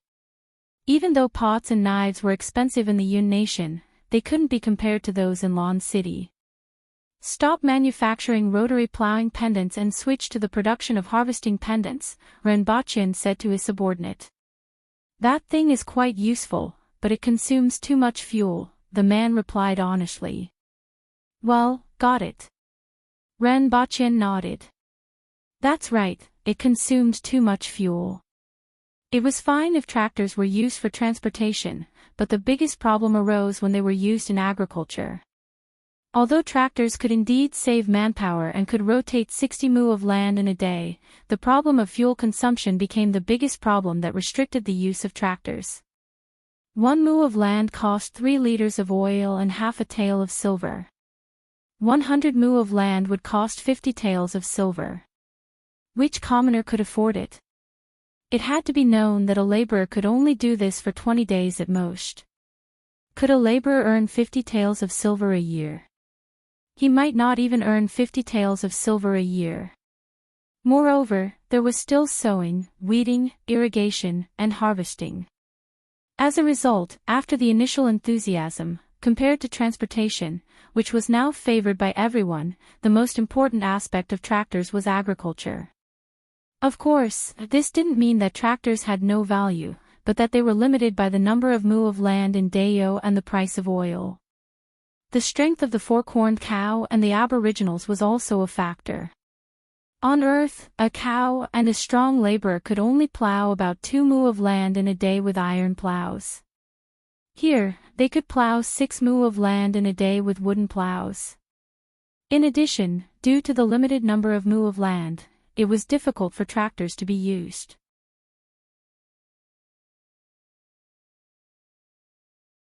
To change this situation, one way was to concentrate on farming on a large scale, such as the newly reclaimed fields by the Ministry of Works. Another way was to lower the price of oil. According to the current price of grain, the price of oil should be limited to about 20 copper coins. On Earth, 1 caddy of grain cost 2 to 3 copper coins, and diesel cost 6 to 7 copper coins, which was twice the price of grain. Here, grain cost 8 to 10 copper coins, but diesel cost 400 copper coins per liter, which was 40 times the price of grain. It was considered a sky-high price. Unfortunately, it was difficult to lower the price of oil in a short period of time. The current price was almost the cost. They could only wait for the area of land reclamation to expand, the production of high-oil crops such as soybeans to increase, and the technology to produce biodiesel to lower the price of diesel. This matter couldn't be rushed. Then, Renbachien took a look at the research progress of the new tractor. This was a new type of tractor with 50 horsepower. It had more horsepower, faster speed, and stronger off-road capabilities. The research progress wasn't fast.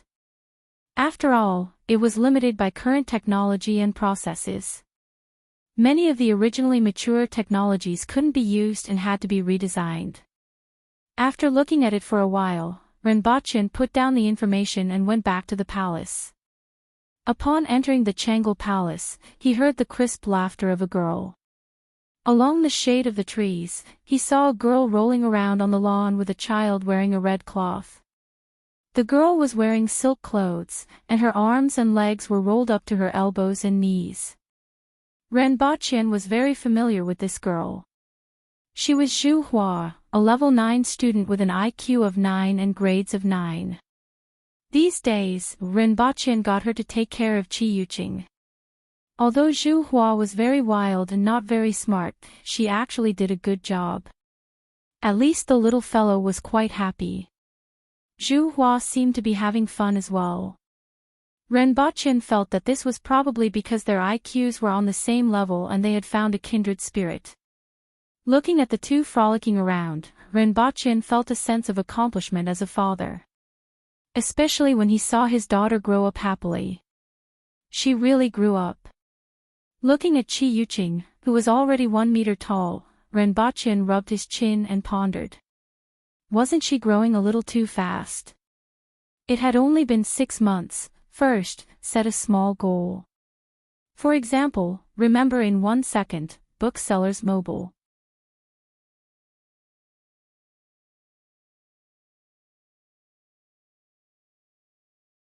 Chapter 988. Wow! When Qi Yuqing saw Renbachien, she stretched out her chubby little hands and cheered. A grasshopper fell from her hand and quickly jumped away after escaping danger. Principal. Zhu Hua turned to look at Renbachien and rolled on the lawn again. This lawn was recently trimmed by Renbachien. It turned out to be weeds that were half the height of a person, and the little fellow couldn't find them after burrowing into them. However, she especially liked to burrow into the weeds, catch bugs, butterflies, bees, and roaring emperors, and stuff them into her mouth.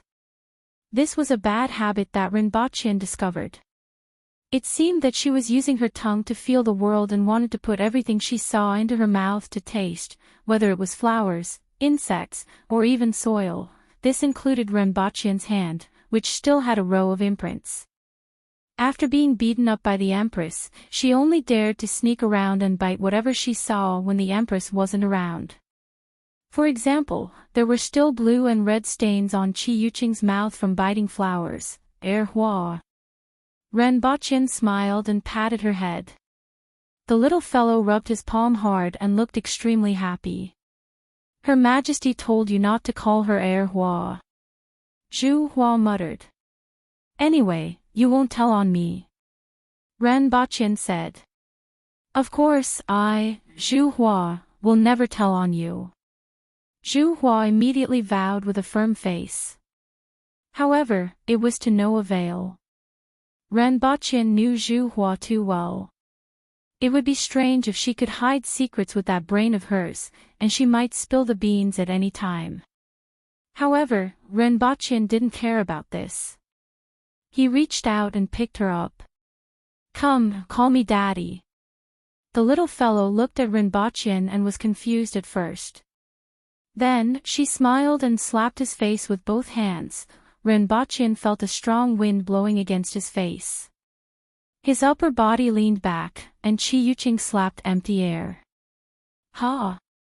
Qi Yuqing looked at Renbachien doubtfully and subconsciously bit her finger. Renbachien sighed softly and said, Don't slap your daddy in the future. If he was slapped by her, even though he wouldn't be injured, he would definitely be disgraced. The little fellow was too strong. Fortunately, her hands were short. Renbochin tossed her up, and she immediately burst into laughter. After playing for a while, he placed the little fellow on the ground and pointed at himself. Dad! The little fellow looked at Renbochin, pointed to himself, and said in a tender voice, Father. Renbochin grinned, and his smile gradually widened. Pointing at himself, Dad. The little guy finally learned the first word. Although it was only 6 months, which was much earlier than ordinary children, it was not surprising. As soon as the little fellow was born, he was prepared for the little fellow to ask for a stick in fluent Chinese and say that she wanted to swim in the river in less than 3 days.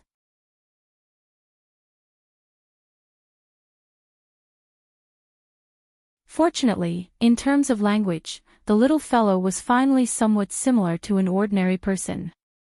Following Renbochin's actions, the little fellow pointed at herself with a smile and said, Father. I'm your father. Renbochin pointed at himself again and tried to correct her mistake. He was the real father. However, the little guy still pointed at himself in confusion. Dad. Renbochin thought about it and decided to give up on correcting her futile actions. Looking at the little guy who was almost as tall as his waist, he was indeed growing too fast.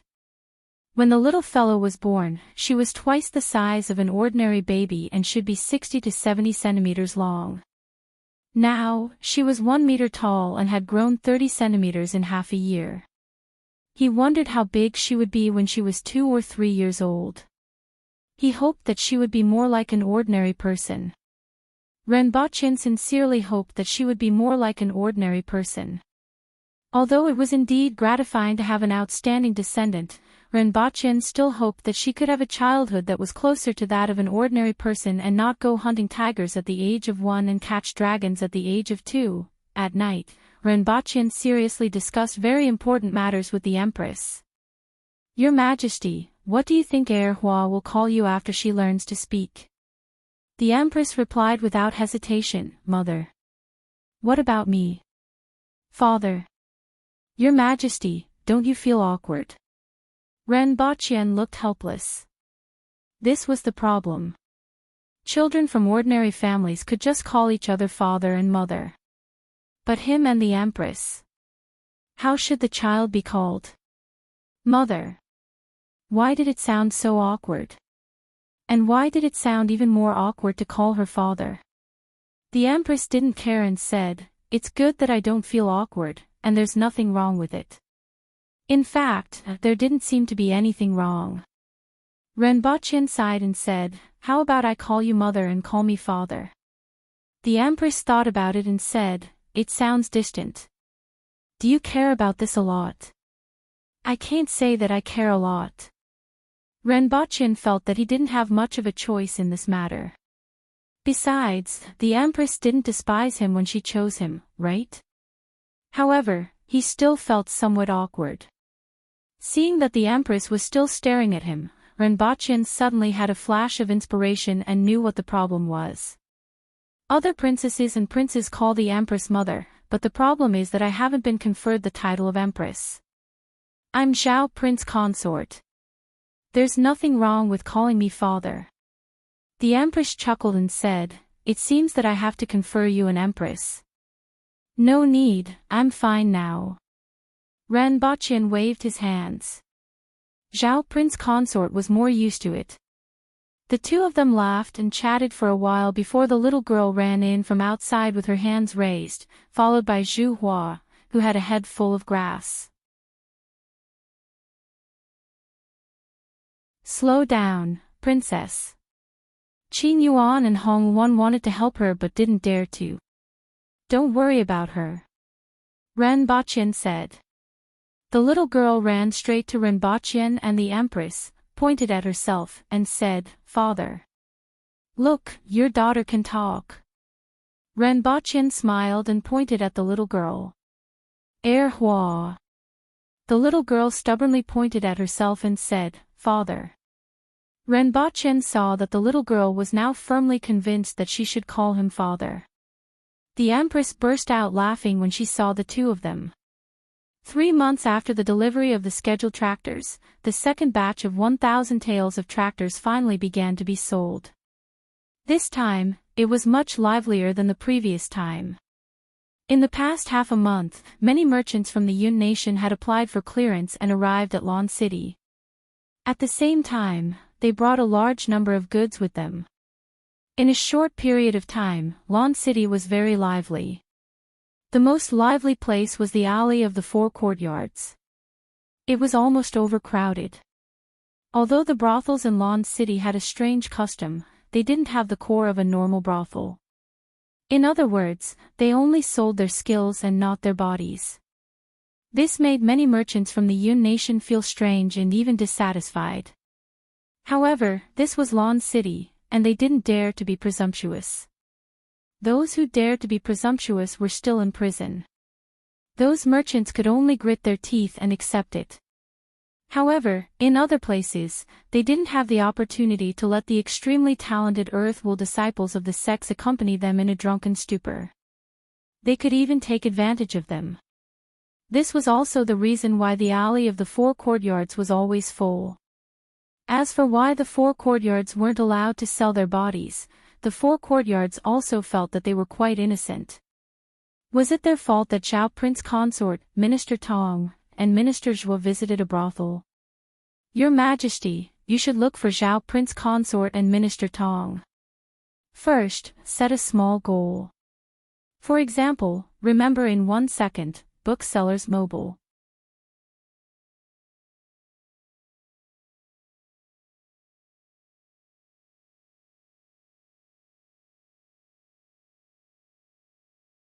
Chapter 989. Now that I have nothing to do, I'm here to ask if you prefer a bald head or a bald head. Or do you have any other nice-sounding choices? Actually, I quite like a bald head and have even shaved it before. It's a pity that the shape of my head doesn't suit me. I'm deeply regretful. The gigolo of the female Empress's family, what kind of fan name do you like? Currently typing, please wait a moment. After the content has been updated, please refresh the page to receive the latest update.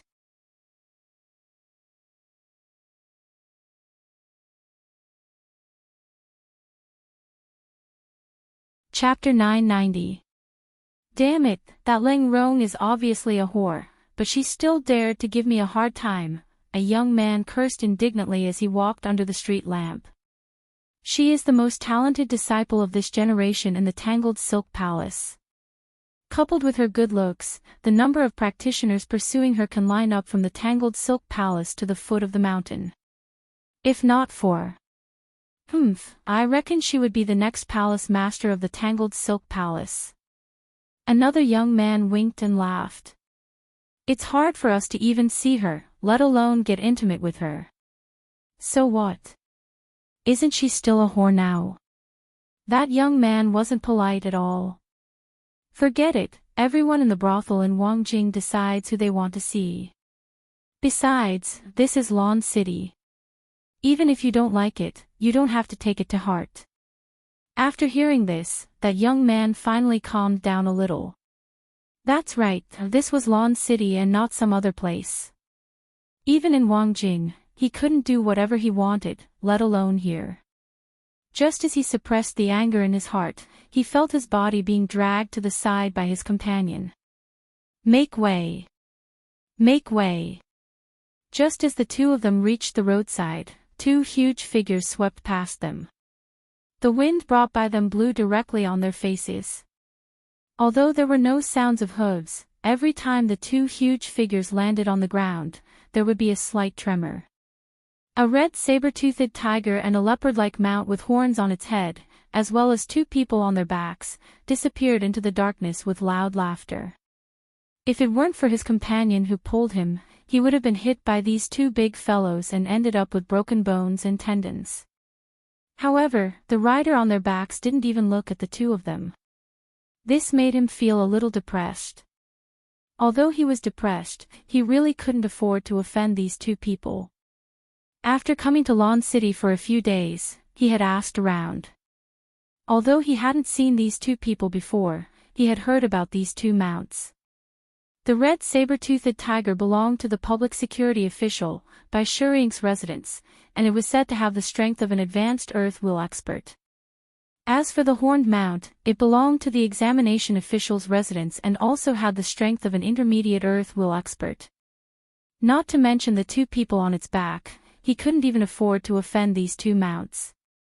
One had to know that his family only had 2 guests who were at least at the earth will level, and one of them was only at the initial stage of the earth will level. Even he had to greet him respectfully when he met him. This kind of mount with the strength of an earth will expert wouldn't betray him easily. If he could obtain one, he would be the strongest person in the family. Even the family head wouldn't treat him lightly. Unfortunately, he could only dream about it. Have you heard? These things are called street lamps. They contain thunder and lightning inside, which is why they can emit such light. His companion whispered. The young man was not in a good mood at the moment, so he responded with a grunt. Of course he had heard of it, but he didn't believe it. It's hard to say if it's true or not, but it's really beautiful. His companion sighed again. The young man had to admit that even though Lon City wasn't as prosperous as Wong Capital, the size of the city was much smaller. However, Lon City was indeed beautiful at night. The sleepless city truly lived up to its reputation. It was enough to make people sigh in admiration. Hey, Qingji, how many tractors do you think we can sell tomorrow? Another person suddenly asked. I don't know. In any case, we have to find a way to buy a few. The young man finally perked up. This was the purpose of his visit. There doesn't seem to be a lot of these things. Previously, those people waited for 3 months and only got 500. This time, it's the same as last time. But this time, there are a lot of people. Based on what they knew, at least dozens of families and caravans had come. There were probably more that they didn't know. Everyone's target was the tractors. Otherwise, who would come to this barren land to suffer? Even when walking, they had to stick close to the side. As long as we pay enough money, there will definitely be a way. Qingji said. Before coming here, the family had already considered the situation. Anything that could be solved with money wasn't a big deal. This thing was shockingly cheap. As long as one wasn't a fool, they naturally wouldn't think that it was because the aboriginals were stupid. In fact, the old fellows in the family had more or less analyzed the reason. This time, the bottom line given by the family was 5,000 taels of silver per tractor. This was also a more reasonable price for the aboriginals. After all, the materials used were there, and the cost could be estimated as well. Others were selling it for 200 taels, but they were willing to pay 5,000 taels. It wasn't because of their conscience. Conscience was a joke. It wasn't just for the caravans either. More importantly, it was to build a relationship with Zhao Prince Consort. Previously, those clans had shipped a lot of food because they followed Zhao Prince Consort's wishes. This left him with a good impression, and things became much smoother. Although they were a step late, as long as they were willing to pay the price, it wasn't impossible for them to catch up. To be able to build such a big family business, none of them were fools. Naturally, they knew the principle that money could only be earned if one could spend it. After all, the world was now in the hands of those barbarians. During Qi Zixiao's wedding, those people actually targeted the chancellors. It wasn't until this sudden order to withdraw that everyone realized who was the most important person. The next day, Qingji brought his attendants to the Imperial Geely Tractor 4S shop on Jingyang Street with confidence. Everyone could understand what Geely and tractors meant, but until now, no one knew what 4S meant. There was already a group of people waiting outside the Tractor 4S shop. Everyone was standing there obediently. At the side, there was a row of tall winged cavalry warriors who exuded a bloody aura, reminding the latecomers what to do. It was said that Xiao Prince Consort liked order. I also like order, Qingji thought to himself. There were already many people in front of him, but he wasn't too late. He obediently entered the queue. Even though he could let his attendants go, he felt that it was safer this way and that there wouldn't be any accidents. After he entered the queue, there were still people joining him. The queue was getting bigger and bigger. Not long after, a few Aboriginal ladies dressed in brightly colored clothes came to the front of the queue and said to the first person in line, "This is my seat." The first person in line was a middle-aged man in his 40s or 50s. He understood the other party's intention, smiled politely, and took 2 steps back. "There isn't enough space," that lady said with a cold face. This time, the middle-aged man's face turned ugly. The people behind him were also a little unhappy. Even though it wasn't a big deal to give a seat to an Aboriginal, the other party was being too overbearing. "Line up." At this moment, a sudden voice startled everyone. They turned around and saw a lady dressed in winged cavalry attire. She had a scorpion tattoo on her face, and her hair was in countless braids. Even though her figure wasn't considered strong, one could still see her explosive power under her animal skin clothes. "Are you talking about me?" That lady looked surprised. "Hong Xian, right?" "Yes, I saw you in the city before. Your grandfather is amazing, but this doesn't mean that you can break the rules set by him. Under Her Majesty's orders, we are here to maintain order. No matter who it is, we will follow Her Majesty's rules." After that lady finished speaking, everyone in the queue cheered. They didn't expect that the Aboriginals and the people of the Yun Nation would be treated equally. Today was the first time they felt carefree from the bottom of their hearts since they came to Lan City. Hong Xian stared at that winged cavalry warrior with eyes full of killing intent. Hong Xian was now at the peak of Kismet Heaven and was one step away from entering the Cardinal Heaven realm and becoming a top expert in Dayo. That winged cavalry warrior was only at the intermediate level of Kismet Heaven. However, he wasn't afraid of Hong Xian's identity and killing intent. He revealed a slightly cruel smile and said, "Get ready." Whoosh! The winged cavalry warriors at the side immediately drew their swords. A chill permeated the entire street. Each of the winged cavalry warriors, who were wearing animal skin coats and had various scars and tattoos on their bodies, had a sneer on their faces. They couldn't help but believe that if Hong Xian dared to make the slightest move, they wouldn't have any scruples about the actions of the granddaughter of the 7th most powerful expert in the world. Instead, they would truly treat her as an enemy. Hong Xian's face darkened. She hesitated for a moment and ultimately didn't dare to cause any trouble here. She glared at the other party fiercely and turned around with an ashen face. "Let's go. First, set a small goal. For example, remember in 1 second, Booksellers Mobile."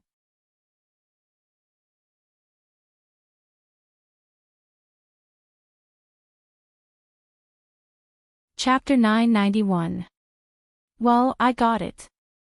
Renbochin nodded his head slightly as he listened to the guard's report on the incident on Jingyang Street. There wasn't the slightest bit of surprise on Renbochin's face. Because he was the one who arranged the red thread. Previously, the Empress's order in the Yun Nation had strained the relationship between the two parties, and he had been looking for an opportunity to make some changes. The Yun Nation was very important to Dayo. Whether it was geographical location, population, or mineral resources. He didn't want any more trouble to befall the Yun Nation. The more stable that place was, the better it would be until the Yun Nation became a part of Dayo. It just so happened that old fool Hong Wu had sent a letter some time ago. The meaning of the letter was clear. The Protectorate of the North had worked hard to defend the border and had made great contributions. The Protectorate of the North needed tractors. Strategically, from tactics, from the lives of the soldiers, the importance of tractors to the Protectorate of the North. But there was only one meaning in the end: the Protectorate of the North had no money. I want a tractor, but I have no money. As for the rest, your majesty can arrange it as you see fit. This letter wasn't sent through the Ministry of War. Instead, it was sent directly to the Empress. That old man was simply acting like a hooligan. The Empress knew that Rinpoche was acting like a hooligan. However, after pondering for a while, she decided to allocate a batch of soldiers to him. To be honest, these tractors weren't that important to Rinpoche. He was selling them at a loss. 50 tractors were only worth 10,000 taels of silver. It didn't matter to him whether the Protectorate of the Northeast could afford it or not. But at that time, he had an idea. They were putting on a show to ease the relationship between the imperial court and the people of the Yun nation. One shouldn't underestimate this show. After all, the people from the Yun nation were people from various families or chambers of commerce. Although they weren't as powerful as the martial artists in the underworld, they had a lot of influence among the people of the Yun nation. If he could change their views, he could influence many people in the Yun nation through them. This included the scholars of the Yun nation, who loved to criticize in private. Hong Xian's identity was very suitable. Firstly, she was Hong Wu's granddaughter and could be said to have a prominent status in Dao. If she were to act in this scene, her influence and persuasiveness would be greater. Given her status, this wasn't just a warning to the people of the Yun nation, but it was also a warning to the Aboriginals. Secondly, she didn't have any official duties and was waiting to break through to the Cardinal Heaven level. Cardinal Heaven and Kismet Heaven were like heaven and earth. Their starting points were completely different. After she broke through to the Cardinal Heaven level, this matter no longer affected her. Thirdly, Hong Xian was a smart person. She had improved a lot over the past few years. The two of them had a conflict in the past, and she was willing to sacrifice a little face in exchange for easing the relationship between the two of them. At the very least, she would be doing him a favor. Also, there was the tractor. Just like that, over and over again, Rinpoche only mentioned it briefly, and the other party agreed. Both sides could be said to have hit it off. Although this scene was arranged by Rinpoche, there were still some things that exceeded his expectations. The show was over before the person he arranged was even on stage. According to his plan, Hong Xian would be more aggressive, infuriated, and escalated the matter. Then, a captain of the winged cavalry would step in. But as soon as the play started, someone stopped it. "What's the name of that winged cavalry warrior?" Rinpoche asked. "Your Highness, her name is Hua Qinghua. She was recruited by Her Majesty when he went to the 60,000 Mountains 3 years ago. She is now a lieutenant." Rinpoche nodded his head. Hua Qinghua was a pretty good name. Even though it messed up his acting, the way he handled things suited his taste. It would be a pity to put such a person in the winged cavalry. Also, the reaction of those winged cavalry warriors at that time was overflowing with murderous intent. They didn't back down in the face of Hong Wu's granddaughter and didn't give her any face. These people were very wild. They should have been recruited from the 60,000 Mountains later. And this Hua Qinghua seemed to have a high reputation among these people. He would find an opportunity to transfer these people over to his side. Rinpoche didn't feel the slightest bit of psychological pressure when it came to poaching his wife. The Empress had a big family business and didn't lack this bit of wool. After making the necessary preparations, Rinpoche left the palace with his attendants and went to Jingyang Street. The front of the 4S shop was packed with people. The 4S shop consisted of 5 storefronts connected together and was 20 meters wide. There were 2 glass doors, and the rest were all bright floor-to-ceiling glass. It could be said that one could see everything at a glance from the outside. Inside, there was a floor, a sofa, a bar counter, and a reception room. There was also a brand new tractor in the middle. Under the illumination of the lights, the tractor was shining in the middle. He didn't know what Rinpoche was thinking, but he felt a little uncomfortable every time he saw it. If the tractor in the middle was replaced with a sports car, the incongruity would probably disappear. Renbochin walked through the crowd with Qingyun's sword at his side to prevent assassination attempts. Although there weren't many people who dared to assassinate Renbochin nowadays, it was still a precaution. Most of the people in the crowd were seeing Zhao Prince Consort for the first time, and they were secretly sizing him up. Renbochin didn't care about their gazes and walked straight to the front. Someone set up a chair for him, and he turned to sit on it, facing the crowd. Everyone, there are a total of 500 tractors this time, but there are some changes to the sales method. Renbochin said faintly. Then, facing everyone's gaze, he continued, this time, it will be an auction. The units will be batches of 5, 10, 15, 20, and the highest batch will be 30. After all, you didn't come from afar just to buy a tractor and go for a ride, right? You are right, Your Highness. The crowd didn't know what he meant, but they still answered. Renbochin was very satisfied. These people from the Yun nation were good at this point, and there wouldn't be an awkward silence. If it were the Aboriginals, it would be hard to say as there wouldn't even be a supporting character. Renbochin continued, each tractor will be sold at 200 taels of silver, and the highest bidder will win. There were actually 800 tractors this time. 300 of them were reserved for the Aboriginals, and these 500 were all prepared for the people from the Yun nation. These people were all rich, and he wasn't prepared to sell them at a loss. It wasn't good to change his mind, so he simply held an auction. As for how much they were willing to pay, that was their business. If they could really bid for each tractor at 200 taels of silver, what would be the point of giving them to them?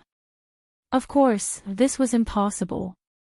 Following Renbochin's words, everyone immediately understood. After all, the Yun nation also had auctions. Zhao Prince Consort, are you going to auction here? Everyone immediately understood what was going on. Don't worry, everyone. I'm not here today to inform you of these things. Renbochin smiled. Please inform us, Your Highness. As far as I know, the Yun nation has tickets, right? Renbochin asked faintly. Everyone looked at each other and wondered why Renbochin brought this up. Indeed, there are. Tickets were the banks on earth. After all, it was really troublesome for these merchants to carry a large amount of gold and silver for transactions. One had to know that large transactions could easily cost 10,000, 100,000, or even hundreds of thousands of taels of silver, which was really inconvenient to transport. The banks on Earth had been developed since the Ming dynasty, but the ticket banks in this world were still in their infancy. Many of them were operated by gold banks, and the capital was only a few 100,000 taels of silver. The main business was to deposit money and settle transactions in other places, but there was no interest in depositing money. Of course, the biggest problem was that the scale of these ticket banks was too small. A ticket bank that could cover dozens of cities was already considered large, and it wasn't convenient. You're tuning into the LoveLore Library YouTube channel. We're so grateful for your support, and don't forget to subscribe to join us on this incredible journey through captivating stories. Your generosity through donations truly makes a world of difference, as it's the primary source of revenue that allows me to expand and enhance this channel for you. Thank you from the bottom of my heart for being a part of this adventure.